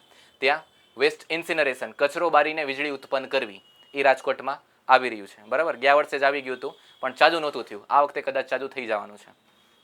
જો એ ચાલુ થઈ ગયું હોત તો ગયા વર્ષે રાજકોટનું સ્વચ્છતા ક્રમાંકમાં નંબર હતું 19. બરાબર. જો એ થઈ ગયું હોત તો આપણે ટોપ 10માં આવી શકત પણ નહોતું થયું. પણ હા, સ્લો એન્ડ ગ્રેજ્યુઅલ પ્રોસેસ હોય. તો એમાં કઈ રીતે થયું હતું? મ્યુનિસિપલ બોન્ડ જારી કરીને. હાલો. India bans import of the forced labour good. Forced labour ઇન્ડિયાની પ્રોડક્ટ ઘણી બધી જગ્યાએ બેન થઈ જતી હોય છે. બાંગ્લાદેશની પણ થઈ જાય છે, ચીનની પણ થઈ જાય છે. વાય? બિકોઝ અહીંયા લેબર કેવું છે? બહુ વધારે. તો લેબરનું સિક્યુરિટી અને વેજીસ કેવા છે? બહુ ઓછા. સ્વાભાવિક વાત છે. જ્યારે માણસો જાજા હોય બરાબર તો એ બધાની પગાર કેવી હશે? ઓછી. એ જ તમે યુરોપ કે યુએસમાં જાઓ તો ત્યાં તમને ડોલરમાં બહુ સારું એવું અમાઉન્ટ મળે. વાય? બિકોઝ ત્યાં માણસો કેવા છે? કામ કરવાવાળા ઓછા. અહીંયાથી આપણે જઈ રહ્યા છીએ. બરાબર. તો ત્યાં પગાર જાજા મળે છે. બટ અહીંયા કેવા છે, માણસો બહુ છે તો બધાને કામ જોઈએ છે અને માર્કેટમાં ડિમાન્ડ જાજી છે, તો ફોર્સ લેબર ઓવર ટાઈમ કાં તો પેનલ્ટી વર્ક પણ કરાવતા હોય છે. ઓકે, તો જ્યારે આ ખબર પડે અને એના પ્રોવિઝન્સ પણ હોય છે, કેટલા કલાકમાં કામ થયું છે તમારા કંપનીમાં, કઈ પ્રોડક્ટ બની છે, બરાબર, કેટલા માણસો એમાં જોડાણા છે, કેટલી ફિમેલ હતી, નાઇટ શિફ્ટ, એ બધું તમારે અપલોડ કરવાનું હોય છે. એના ઉપરથી નક્કી થશે કે આમાં ફોર્સ્ડ લેબર ઇન્ક્લુડેડ છે કે નહીં. બરાબર, તો હવે ઇન્ડિયાએ પણ આ પ્રોવિઝન નાખ્યા છે કે કોઈ પણ કન્ટ્રીમાં જો ફોર્સ લેબરથી કામ કરાવ્યું હશે તો એ વસ્તુ અમે અમારા કન્ટ્રીમાં લાવવા દઈશું નહીં. Why? Because on the humanly treatment nature, આપણે કહેતા ને માણસાઈ, બરાબર, ઇન્ડિયા ભેગું બધા બહુ જોતા કે તમે માણસાઈ નથી રાખતા, અને એમ કરીને આપણા ઇમ્પોર્ટ કાં તો આપણા જે એક્સપોર્ટ થતા એ ઓછા થઈ જતા. તો હવે આપણે પણ સામે ચાલુ કર્યું છે કે તમારે ત્યાં પણ હ્યુમનલી ટ્રીટમેન્ટ ઓફ ધ લેબર થતું નથી. વાત સમજાણી? મગજમાં ઉતરે છે? Okay. The measure was inserted into foreign trade policy through the paragraph 2.20b and become the first Indian import restrictions linked specifically to the forced labor. બરાબર, ફર્સ્ટ ધ્યાન રાખજો, બહુ કામનું છે. બરાબર, 79 વર્ષ થવા આવ્યા આપણને, આજ સુધી નહોતું, હવે આપણે ઇન્ક્લુડ કર્યું છે. વાય? બીકોઝ આપણા ભેગી શું કહેવાય, નાઇન્સાફી આ બાબતે બહુ થાય છે. બરાબર, હોય કે ન હોય, પણ હા, ઇમ્પોર્ટ ઘટાડો આપણા કન્ટ્રીમાંથી તો કહી દે કે ફોર્સ લેબરથી તમે કામ કરાવ્યું છે, જેથી કરીને આપણે ઇમ્પોર્ટ કેવું થઈ જતું, ઓછું. તો સામે આપણે પણ હવે આપણે ચાલુ કરવાનું છે. હાલો, government releases first services production index.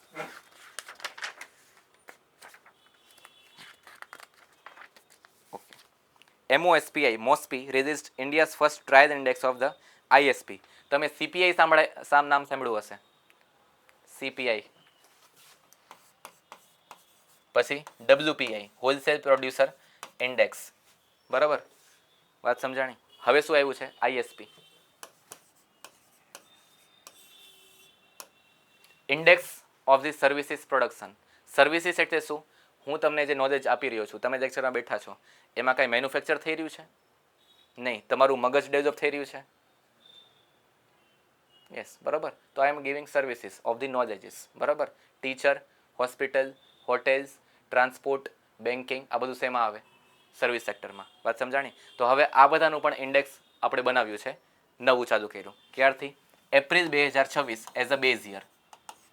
કે આમાં month on month growth rate કેટલું છે એ ક્યારે ખબર પડશે? દર મહિનાની 29 તારીખે ઇન્ડેક્સ ઓફ સર્વિસ પ્રોડક્શન બહાર પાડવામાં આવશે. કોના દ્વારા? MOSPI, ministry of statistics and programme implementation. બરાબર, હાલો. Monthly indicator for measuring short term changes in the output of the formal service sector. The index is designed to implement the index of industrial production which measures changes in the industrial output of India. IIP કોના માટે હતું? Industrial production, કેટલું કારખાના production થઈ રહ્યું છે. ISP શેના માટે છે? Services production. બરાબર, સર્વિસ એટલે શું? ટ્રાન્સપોર્ટ થઈ રહ્યું છે, તો ટ્રાન્સપોર્ટ ઘટી ગયું કે વધી ગયું, કઈ રીતે ખબર પડશે? જ્યારે ટ્રાન્સપોર્ટ સેક્ટરનો ડેટા તમારી પાસે હશે. વાત સમજાણી? એના માટેનું આ ઇન્ડેક્સ બનાવવામાં આવ્યું છે. વાત સમજમાં આવી રહી છે બધાને? યસ.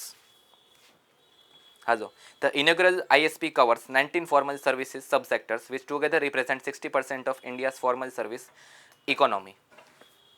જરૂરી શું કામ હતું? કારણ કે ઇન્ડિયાની ઇકોનોમીમાં સૌથી મોટો ભાગીદાર કોણ છે? ગ્રોસ વેલ્યુ એડિશન કોણ કરે છે? પ્રાઇમરી સેક્ટર, સેકન્ડરી સેક્ટર કે ટર્શિયરી સેક્ટર? હું ઇકોનોમીની વાત કરું છું.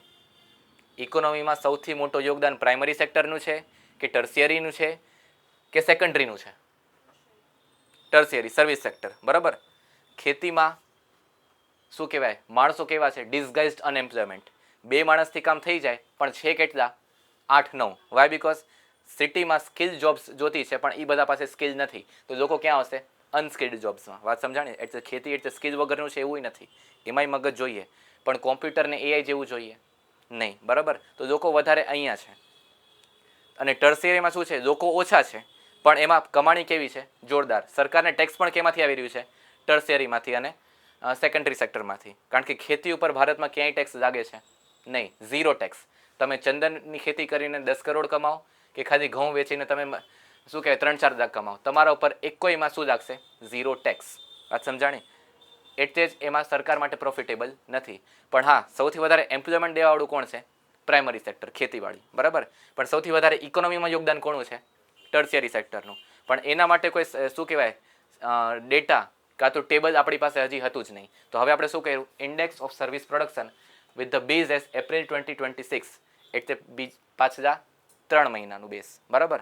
અને 19 એમાં સબ સેક્ટર છે. વાત સમજમાં આવી? હાલો. ફૂડ સર્વિસીસ સૌથી વધારે, કારણ કે હોટેલમાં બધાને બહુ ઇન્ટરેસ્ટ હોય, બરાબર.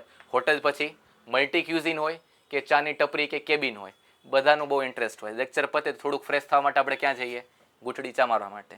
સો ફૂડ સેક્ટર અને service sector, food sector service સેક્ટરમાં સૌથી વધારે ગ્રોથવાળું હશે. વધારે પડતાને સમજાઈ ગયું હશે, બરાબર. આ જોઈ તો મસ્તી છે. આમાં ધ્યાન. રિટેલ ટ્રેડ, નોર્મલ શોપકીપર, બરાબર. રિટેલર. બીજું administrative and support service, real estate, air transport services. આ બધા શેમાં આવશે? સર્વિસ સેક્ટરમાં. પેલા જે કીધા એ વધારે પડતા કેવા છે? ગ્રોથ કરે છે. એર ટ્રાન્સપોર્ટ અત્યારે કેવું છે? ડાઉનમાં. વાય? બીકોઝ એમાં એક વ્હાઇટ ફ્યુઝ વપરાય. વ્હાઇટ ફ્યુઝ એટલે સફેદ કલરનું ફ્યુઝ આવે છે? નહીં, એવિએશન ટર્બાઇન ફ્યુઝ. આપણે જે નોર્મલ પેટ્રોલ ભરાવતા હોય એક્ટિવામાં, એ જ પેટ્રોલનું ઢાંકણી ડાયરેક્ટ પ્લેનમાં નાખી દો તો ચાલશે પ્લેન? નહીં ચાલે, ભડાકો થશે, બરાબર. એમાં એવિએશન ટર્બાઇન ફ્યુઝ જતું હોય છે. પણ જ્યાં યુદ્ધ ચાલુ છે, ફ્યુઝ ત્યાંથી જ આવે છે. તો અત્યારે ભાવ કેવા છે? વધારે. તો અત્યારે ભાવ વધારે છે તો લોકો એને પ્રિફર કરી રહ્યા છે ને? નહીં. તો એર સેક્ટર કેવું છે અત્યારે? ડાઉન, બરાબર. જેમ યુદ્ધ પતશે એમ એ પાછું નોર્મલાઇઝ થઈ જશે.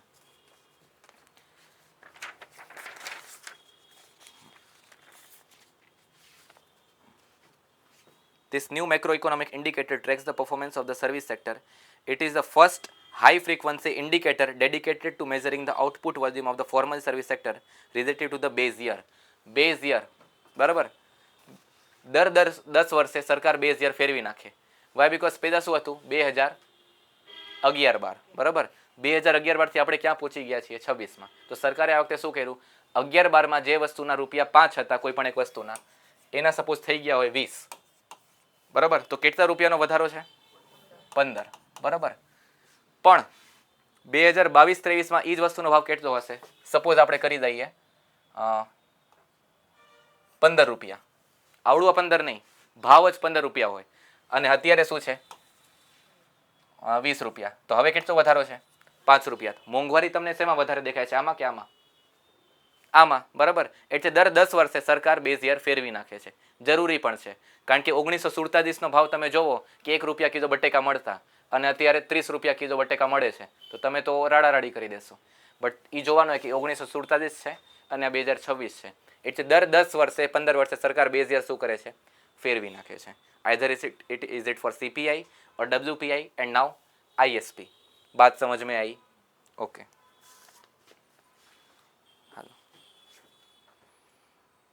The trial index for April 2026 covers 19 subsectors, roughly covers 60% of service economy. Under than 60%.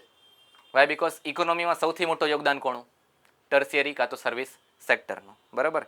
Of this 19 સબસેક્ટર્સ 14 achieve double digit growth rate. Double digit એટલે શું? 27%, 37%, 19%, બટ કેવા છે? Double digit. એર ટ્રાન્સપોર્ટ કેવું છે અત્યારે? ઉતરતી કક્ષામાં. વાય? બીકોઝ મેં તમને કારણ કીધું, જેમ એ સોલ્વ થઈ જશે એમ સેક્ટર કેવું થઈ જશે? આગળ વધી જશે. ઓકે. હાલો. Financial services excluding banking and insurance. Why? Because banking અને ઇન્સ્યોરન્સ બહુ મોટા અલગથી સેક્ટર બની શકે છે, કારણ કે એમાં કરોડોનું લેવડ દેવડ થતી હોય છે. એને તમે આમાં ઇન્ક્લુડ કરશો તો પછી ટેક્ટિક્સ આખા ચેન્જ થઈ શકે છે અને ડાયનામિઝમ બહુ વધી જશે. એટલે એને આમાંથી બાકાત કરવામાં આવ્યું છે. બીજું social work activities without accommodation, services of membership organisation, private household, extra territories organisation, government provided health and education services, gambling and betting activities. અત્યારે શિક્ષણ સેક્ટર પણ કયું છે? સરકારી જ કાઉન્ટ કરવામાં આવ્યું છે. બટ ગવર્મેન્ટ ડેટાબેઝમાં જ્યારે પ્રાઇવેટ સ્કૂલ પણ ઇન્ક્લુડ થઈ જશે ત્યારે વધારે ચિત્ર તમને સરખી રીતે દેખાશે કે હા, આ સેક્ટરમાં, પ્રાઇવેટ સેક્ટરમાં જોબ, કમાણી અને શું કહેવાય સિક્યુરિટી કેવી છે. ઓકે.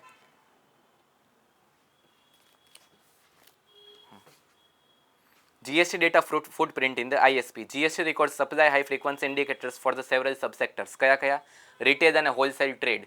વાય બીકોઝ રિટેલ અને હોલસેલ ટ્રેડમાં શું કહેવાય, ઇકોનોમિક સપ્લાય કેવું હોય છે, વધારે. હોલસેલ એટલે શું, જથ્થાબંધ. અને રિટેલર એટલે શું, ખાલી એક બે વસ્તુ ખરીદે નહીં, એ આખા એરિયાને કન્ફાઇન કરીને પણ જથ્થાબંધ વસ્તુ ખરીદે. એટલે તેમાં ઇકોનોમિક સપ્લાય કેવું હશે, વધારે. વાત સમજાણી. Repair and maintenance, accommodation and food services. Accommodation એટલે શું, હોટેલ એન્ડ રિઝોર્ટ્સ. બરાબર, તમે ફરવા જાઓ છો તો હોટેલ અને રિઝોર્ટમાં રોકાવ, that is called as accommodation. Okay. Road transport, water warehousing transport, postal and courier services, telecommunication, real estate, professional scientific technical advice, R&D, administrative support, art, entertainment, recreation. આ બધા કેવા છે, એન્ટરટેનમેન્ટ કાં તો બાકી બધા XYZ ટર્શિયરી સેક્ટર. આમ production કાંઈ છે નહીં. બધા તમને શું પ્રોવાઈડ કરી રહ્યા છે, સર્વિસ. મોલમાં તમે કાંઈ પિક્ચર જોવા જાઓ છો તો તમે કાંઈ વસ્તુ બનાવો છો નહીં, યુ આર ગેનિંગ એન્ટરટેનમેન્ટ. બરાબર, so that is tertiary. Postal, તમે કાંઈ પણ પોસ્ટ કરો છો, તમે કાંઈ બનાવો છો નહીં, you are enjoying the activity, services activity. Why because ત્યાં જઈને દેવું પડે તમારે જાતે, એના કરતાં પોસ્ટલ સર્વિસ તમારી પાસે છે. So this is included in the service sector. સમજાઈ રહ્યું છે? બાકી તમને પ્રોપરલી સર્વિસ સેક્ટર, ટર્શિયરી, સેકન્ડરી અને પ્રાઇમરી સંકેત સર સમજાવશે in the economics lecture. Okay.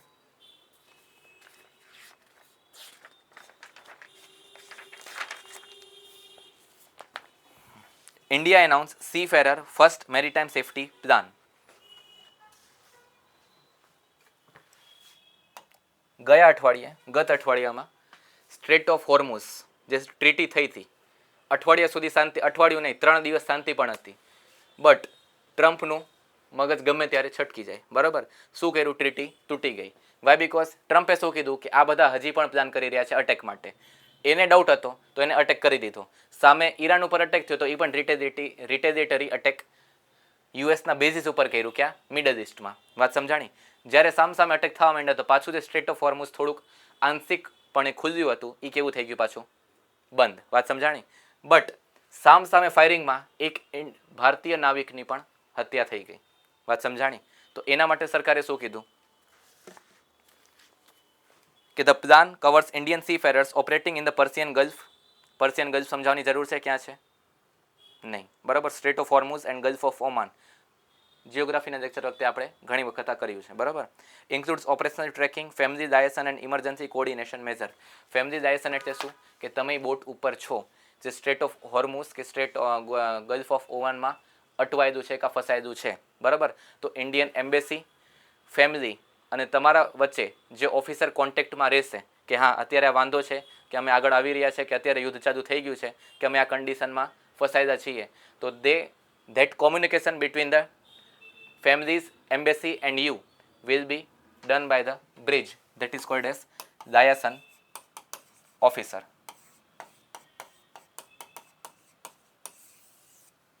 બરાબર.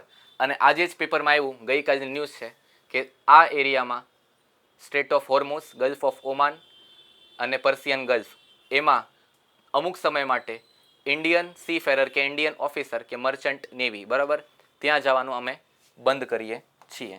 વાય બીકોઝ જાન રહી તો લાખો પાય. બરાબર, અત્યારે કેન્સલ કરો અને પછી આપણે આપણી એક્ટિવિટી ચાલુ કરશું. વાય બીકોઝ ગમે ત્યારે અટેક થશે અને હત્યા થઈ શકે છે. આ પેદી નથી, ગયા મહિને હજી 3 જણાની હત્યા થઈ ગઈ હતી. તો it is now very dangerous zone, કારણ કે અટેક થશે, તમને બચવાના ચાન્સીસ રહેશે નહીં. ઉપર અટેક થશે અને નીચે માઇન છે. બરાબર, એ ગમે ત્યારે ફાટશે. એ કોણે રાખી છે, ઈરાને. અમેરિકાએ શું કીધું કે તમે કાઢી નાખો, ઈરાને શું કીધું કે અમે નાખીને ભૂલી ગયા છીએ ક્યાં છીએ. બરાબર, એટલે હવે ખતરો લાઈફ ટાઈમ માટે રહેશે કે ગમે ત્યારે બ્લાસ્ટ થઈ શકે છે. Indian Railways launches reform express freight reforms. Freight એટલે શું, એક તો પેસેન્જર ગાડી જોઈએ છે કે જેમાં તમે બેસો છો. બરાબર, બીજી એક તમે નામ સાંભળ્યું હશે, શું, માલગાડી. બરાબર, એમાં વસ્તુ જે જાતી આવી રીતે હોય. આ ડ્રોઈંગ મારી આવું જ છે એટલે થોડુંક સમજી જજો. બરાબર, અને ખુલ્લું હોય આખું. બરાબર, માલ ભરી દે, ખુલ્લું હોય, ટ્રાન્સપોર્ટ થતું હોય. બરાબર, તો એમાંથી લોસ થવાના પણ ચાન્સીસ હોય. તો આપણે શું કર્યું, પેક્ડ અને સીલ્ડ કન્ટેનર હવે આવવાના છે with the criteria of the international norms. Railways આપણો ઇન્ડિયાનો છે એ ઇન્ટરનેશનલી બહાર જઈ શકતું નથી જે કનેક્ટેડ હોય. વાય બિકોઝ આ બાજુ કોણ છે? પાકિસ્તાન. પાકિસ્તાનમાં રેલવે જવાની જરૂર છે, આપણે બંધ જ કરીને રાખ્યું છે. બાંગ્લાદેશમાં જાય છે, પણ Bangladesh is not very big market for India. ઇન્ડિયાનો બિગ માર્કેટ કોણ? યુએસ ને યુરોપ. ત્યાં સુધી રેલવે પહોંચશે નહીં. બરાબર. પણ હા, આપણે ઇન્ટરનેશનલ સ્ટાન્ડર્ડ્સ એડોપ્ટ કરીએ છીએ અને પેક્ડ એન્ડ સીડ કન્ટેનર્સ. બરાબર.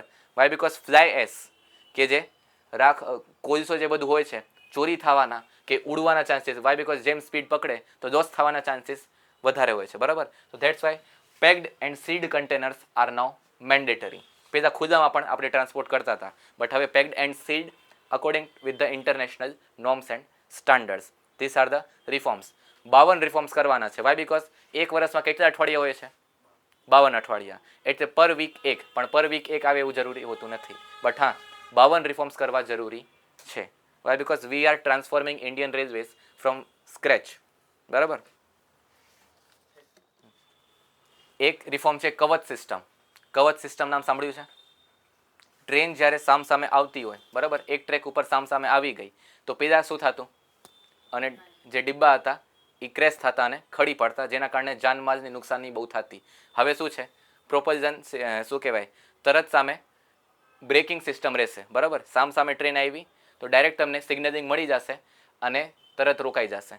જો તમે ટ્રેક ઉપર છો, ખોટા ટ્રેક ઉપર છો, કાં તો સામે ટ્રેન થઈ રહી છે. બરાબર. પણ એમાં બહુ વાર લાગશે. વાય બિકોઝ 1 કિલોમીટરમાં કવચ સિસ્ટમ બેસાડતા કેટલા રૂપિયા લાગે છે? 50 લાખ. ઇન્ડિયન રેલવેઝનો લેન્થ કેટલી છે? 70,000 કિલોમીટર. 70,000 કિલોમીટર ઇન્ટુ 50 લાખ કરી જવો. પછી એમ ન કહેતા કે સરકાર બહુ ધીમું કામ કરી રહી છે. ધીમું જ થાય. 1 કિલોમીટરના 50 લાખ છે એટલે થોડુંક ટાઈમ દો અને પછી કામ થશે. Okay. Hello. Containerized transport of fly ash in the closed container has replaced the open wagon method. Containerized movement of fertilizer, food grains, flowers and pulses is also permitted, and individual containers can be stored at rack points for the demand-based distribution. પેટ્રોલના પણ જે છે, diesel ને crude oil જે transport થતા હોય તો ખુલ્લામાં થતા હોય કે ટ્રેન સ્પીડ પકડે તો ક્રૂડ ઓઇલ ઉછળવા માંડે બારે? નહીં. એ આખું ગોળ તમે જોયું હશે. બરાબર. એમાં ટ્રાન્સપોર્ટ થતા હોય તો એ પણ ગવર્મેન્ટ નોર્મ્સ અને ઇન્ટરનેશનલ સ્ટાન્ડર્ડ પ્રમાણે બનાવવાનું છે. અને પ્રાઇવેટવાળા પણ આવી શકશે. અત્યારે જે ટ્રાન્સપોર્ટ થઈ રહ્યું છે ગવર્મેન્ટ કન્ટેનર જ છે ક્રૂડ ઓઇલના. હવે પ્રાઇવેટ કન્ટેનર પણ એમાં આવી શકશે અને પોતાનું રજિસ્ટ્રેશન કરી શકશે. બટ હા, એના 10% અમાઉન્ટ પહેલાં તમારે જમા કરાવવી પડશે. આપણે કહેતા હોય ને કે બેઝ અમાઉન્ટ પહેલાં થોડીક જમા કરાવી દો. બરાબર. તો આમાં કેટલું સરકારે નક્કી કરી રાખ્યું છે? 10%. વાત સમજાણી? બસ 5 minute. Hello. Cabinet approves 10 gigawatt ACC battery manufacturing. Ministry of Heavy Industries invited global bids for the giga-scale advanced chemistry cell battery manufacturing facilities with cumulative capacity of 10 gigawatt in India is reserved for the grid-scale stationary storage application under the national program. Advanced chemistry cell batteries are used in electric vehicle, consumer electronics and stationary energy storage systems. Refers to the large battery system used to store electricity for the power grids. બરાબર. જે વધારાનું solar production આપણે કરીએ છીએ એ ક્યાં જાય છે? ગ્રીડમાં. પણ એ બપોર સુધી જ હોય. રાત્રે સોલાર પ્રોડક્શન કંઈ કામનું છે નહીં, કારણ કે એને શું છે? સૂરજનો તડકો. એ સાંજ પછી સૂરજનો તડકો આવવાનો છે નહીં. તો જે વધારાનું પ્રોડક્શન છે એ બેટરી સ્ટોરેજ સિસ્ટમ આપણે ડેવલપ કરવાની છે. બરાબર. જેથી કરીને વધારાની એક્સેસ એનર્જી છે એ આપણે સ્ટોર કરીએ અને રાત્રે આપણે યુઝ કરી શકીએ.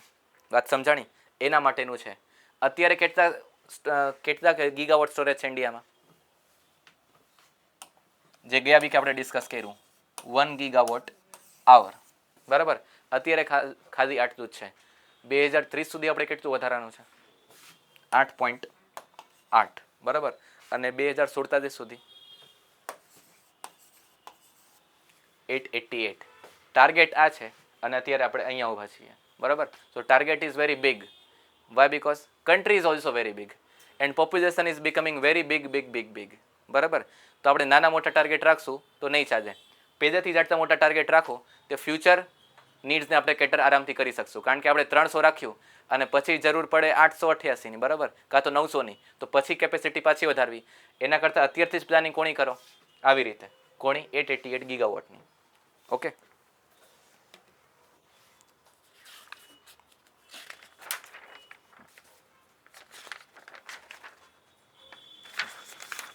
National investment policy for the urea. Brownfield અને ગ્રીનફિલ્ડ પ્રોજેક્ટ સમજાવી શકશે? બસ 5 જ મિનિટ. બ્રાઉનફિલ્ડ પ્રોજેક્ટ અને ગ્રીનફિલ્ડ પ્રોજેક્ટ. ગ્રીનમાં કઈ વસ્તુ ઉગાડવાની છે, લીલા કલરની લીલોતરી, એવું નથી. અને બ્રાઉનમાં કઈ ચાની ભૂકી કે ચોકલેટ કરવાનું છે, નહીં. આ આપણે ડિસ્કસ કરેલું છે સાયન્સ એન્ડ ટેક વખતે પણ, બરાબર, અમુક જગ્યાએ આવ્યું હતું. અને હવે આ ટર્મ્સ બહુ નોર્મલ પણ છે, એટલે તમને આવડવું જોઈએ થોડુંક. જે જૂના છે એને કંઈ ધ્યાનમાં છે? બ્રાઉન ફિલ્ડ પ્રોજેક્ટ અને ગ્રીન ફિલ્ડ પ્રોજેક્ટ. થોડુંક જોર આપો, યાદ આવશે.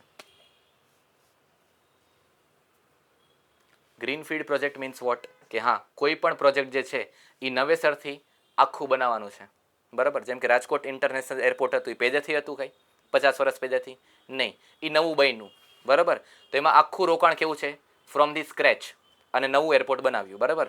That project is called as green field project, બરાબર. બટ રાજકોટ ઇન્ટરનેશનલ એરપોર્ટ 2023માં બની ગયું, ફ્યુચર જનરેશન્સ વધી ગઈ, અત્યારે 2 જ ટર્મિનલ છે. આવતા દિવસોમાં 5 ટર્મિનલ જરૂર પડે, કારણ કે કેપેસિટી કેવી થઈ ગઈ? વધી ગઈ. તો હવે કંઈ નવેસરથી પ્રોજેક્ટ બનાવવાની જરૂર છે નહીં. જે છે એમાં વધારે ડેવલપ કરવાની જરૂર છે અને ઇમ્પ્રૂવ કરવાની જરૂર છે. કારણ કે અત્યારે 2 છે, ખબર પડે કે 50 વર્ષ પછી વસ્તી એટલી વધી અને ઇકોનોમી પણ અહીંયા બહુ વધી ગઈ છે સારી એવી. તો હવે બીજા 4 ટર્મિનલની જરૂર છે. તો આખું એરપોર્ટ તોડીને ન બનાવવાનું હોય, બીજા 4 ટર્મિનલ બનાવવાનું હોય, બરાબર. તો પાછું જ્યારે પ્રોજેક્ટમાં નવા એરપોર્ટમાં નવું કાંઈ ડેવલપમેન્ટ પ્રોજેક્ટ આવે છે, that is called as brownfield project છે. એમાં તમે કાંઈ નવું કર્યું કે નવું ડેવલપ કર્યું, that is called as brownfield project. અને પ્રોજેક્ટ જે નવેસરથી બનાવ્યું, that is called as greenfield project, બરાબર. તો સરકાર શું કરી રહી છે કે ઇન્ડિયાની કેપેસિટી ડિમાન્ડ કેટલી છે? 40 મિલિયન ટન યુરિયાની, બરાબર. ઇન્ડિયામાં પ્રોડ્યુસ કેટલું થાય છે? 30 મિલિયન ટન. ઘટ કેટલાની છે? 10ની. તો ઘટ જ છે? નહીં, આપણે બહારથી મંગાવી દઈએ છીએ, પણ યુરિયા મોંઘું હોય છે, બરાબર. તો મોંઘું છે તો આપણે બહાર પેમેન્ટ કરવાની છે, રૂપિયામાં થશે નહીં. શેમાં થશે? ડોલરમાં, બરાબર. તો ઇન્ડિયાનો ફોરેક્સ રિઝર્વ બચાવવાની જરૂર છે અત્યારે. હા, સારું એવું છે, આપણી પાસે $700 બિલિયન છે, બટ બચાવવાની પણ જરૂર છે. એટલે વાપરી નહીં નાખવાનું, ફ્યુચર જનરેશન માટે કે ફ્યુચર નીડ માટે વિચાર રાખવું પડે. એટલે જ સોનું થોડુંક સરકારે મોંઘું કર્યું કે ઓછું મંગાવવું, બરાબર. પણ આપણે બીગમાં વધારે મંગાવવા માંડ્યા, પાછો ઉલટો પડી ગયો, બરાબર. તો યુરિયા કેવું છે? મોંઘું. તો સરકારે શું કર્યું? Greenfield project for the increase the production of urea. Why? Because agriculture expand કરી જ રહ્યું છે, યુરિયાની જરૂર પડવાની જ છે. કારણ કે ખાતર વગર ઓર્ગેનિકલી કાંઈ વસ્તુ ઉગવાની છે આટલા મોટા પ્રમાણમાં? નહીં. શ્રીલંકામાં જોયું કે એક જ વર્ષમાં ઓર્ગેનિકમાં ગયા અને આખું અર્થતંત્ર કેવું થઈ ગયું? બેસી ગયું. આટલા નાના દેશમાં. તો આટલા મોટા દેશમાં પોસિબલ જ નથી, બરાબર. યુરિયા પ્રોડક્શન વધારવાનું છે નેશનલ યુરિયા પોલિસીના અંતર્ગત. અમુક પ્રોજેક્ટ છે જે બંધ પડેલા છે ફેક્ટરી, એને ચાલુ કરવાનું છે, ધેટ ઇઝ બ્રાઉનફિલ્ડ. અને અમુક ફેક્ટરી નવી નાખવાની છે, ધેટ ઇઝ ગ્રીનફિલ્ડ, બરાબર. ગ્રીનફિલ્ડ પ્રોજેક્ટ એટલે શું? નવેસરથી કોઈ પણ પ્રોજેક્ટ કે વસ્તુ ચાલુ કરવાની કાં બનાવવાની છે. અને બ્રાઉનફિલ્ડ એટલે શું? જૂની વસ્તુ જે ચાલુ છે એને વધારે ડેવલપ કરવાનું કાં તો આગળ વધારવાનું છે, ધેટ ઇઝ બ્રાઉનફિલ્ડ. બાત સમજ મેં આવી પાછળ અહીંયા? Okay. Project InRoad expands natural rubber plantation in Northeast. Indian Natural Rubber Operations for the Assisted Development is a plantation expansion initiative for the natural rubbers. Project has created 18.8 lakh new hectares of the new rubber plantation against target of 2 lakh hectares across 113 district. 113 district ની બાજુમાં લખી નાખો north east, Kerala, Andaman. North east comma Kerala and comma Andaman Nicobar island કાં તો આંદામાન નિકોબાર દ્વીપ સમૂહ, બરાબર. Y? Because તમે જોયું છે રાજકોટથી અમદાવાદ જાઓ તો ખૂણામાં ખેતરમાં ક્યાંય રબર ઉગી રહ્યું છે? નહીં, બરી જાય. કારણ કે અહીંયા વાતાવરણ કેવું છે? ડ્રાય. ચોમાસું છે તોય અત્યારે વરસાદ કેવું થઈ ગયું છે? ખેંચાઈ ગયું છે. આ તમને મેં રીઝન લખાવ્યા કેવા છે, દરરોજ થોડોક વરસાદ તો થઈ જ જાય. તો દરરોજ થોડોક વરસાદ થાય તો આખા વર્ષમાં વરસાદ કેવો થઈ જાય, વધારે પ્રમાણમાં ઓવરઓલ. વાત સમજાણી. અને ક્લાઇમેટ કેવું જોઈએ, ભેજવાળું, humid, wet and equatorial climate. Kerala અને આંદામાન કેવા છે, ઇક્વેટરની નજીક, બરાબર. ઇક્વેટર પાસ ઉપર નથી, ઇક્વેટરની નજીક છે, બરાબર. તો જ્યાં ઇક્વેટર નજીક હોય ત્યાં વરસાદ કેવું થઈ જાય, વધી જાય, કારણ કે કોન્સ્ટન્ટ ભેજ, કોન્સ્ટન્ટ વાદળ, કોન્સ્ટન્ટ વરસાદ. તો જ્યારે વરસાદ વધારે છે તો રબરને શું જોઈએ, પાણી વધારે, ભેજ કેવું હોવું જોઈએ, વધારે. તો perfect place four growing the rubber. But target કેટલું છે, 2 લાખ હેક્ટર. આપણે ક્યાં પહોંચ્યા છીએ, 1.8 લાખ હેક્ટર અને 113 ડિસ્ટ્રિક્ટ, બરાબર. તો સરકારનું ફોકસ અત્યારે ડેવલપ કોણે કરવાનું છે, વધારે નોર્થ ઇસ્ટ. તો એના પર ફોકસ વધારે કરો. Why? Because agro forestry is must. Agro forestry means what, જંગલ પણ અને એગ્રીકલ્ચર ભેગે ભેગા, જેથી કરીને પ્રોડક્શન પણ વધે અને natural environment which is sustainable for the development is also maintained. વાત સમજમાં આવી? Okay. Plantation development, supply of planting material and farmer support in the rubber growing regions. Okay. Natural rubber is obtained from the latex of the Hevea berzelianus. Rubber એટલે કંઈ કપાસની જેમ શું કહેવાય, કોઈ શાકભાજીની જેમ કંઈ ઉગતું નથી, બરાબર. એનું ઝાડ હોય છે, એમાં શું કરવાનું હોય, ઇન્સિઝન, એક ચેકો પાડવાનો, બરાબર. અને અહીંયા શું કરવાનું, એક બકેટ બાંધીને મૂકી દેવાની. આખી રાતમાં ધીમે ધીમે ધીમે ટપકીને શું આવશે આમાં, સફેદ કલરના ટીપા. ધેટ સફેદ કલરના ટીપા ઇઝ રબર કે ચેક રબર? નહીં, ધેટ ઇઝ લેટેક્સ. લેટેક્સથી શું બનાવશે, રબર, ટાયર, કાં તો બીજા પ્રોડક્ટ્સ, ઇટીસી, બરાબર. સલ્ફર નાખીને વલ્કનાઇઝેશન પ્રોસેસ, ટાયર્સ ડાયરેક્ટ રબરમાંથી બની જાય. સફેદ કલરના ટાયર કોઈ દી જોયા છે? નહીં, બહુ ખરાબ લાગે. વિચારી જુઓ તમે, રોડ ઉપર ટાયર કેવા સફેદ કલરના ચાલી રહ્યા છે, તો બધા જ જોવે કે મારું ટાયર ગોબરું થઈ ગયું. એટલે જ ટાયર કેવો હોય, બ્લેકિશ, બરાબર. તો ટાયર બને કેવા, આટલા હાર્ડ હોય. કોઈ દી જોયા પોચા ટાયર હાથમાં દીધા ને ટાયર દબાઈ ગયા? નહીં, આપણા નખે તૂટી જાય એવા હોય. વાય? બીકોઝ વલ્કનાઇઝેશન. એમાં શું મિક્સ કરે, સલ્ફર, અને પછી હાઈ પ્રેશર અને ટેમ્પરેચર ઉપર એને પ્રોસેસ કરે અને પછી શું બને, ટાયર, બરાબર. હાલો.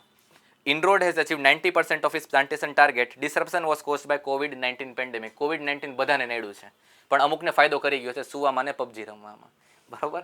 આમાં ધ્યાન. Okay. Natural rubber is a plantation crop and an industrial raw material used mainly in the tire manufacturing.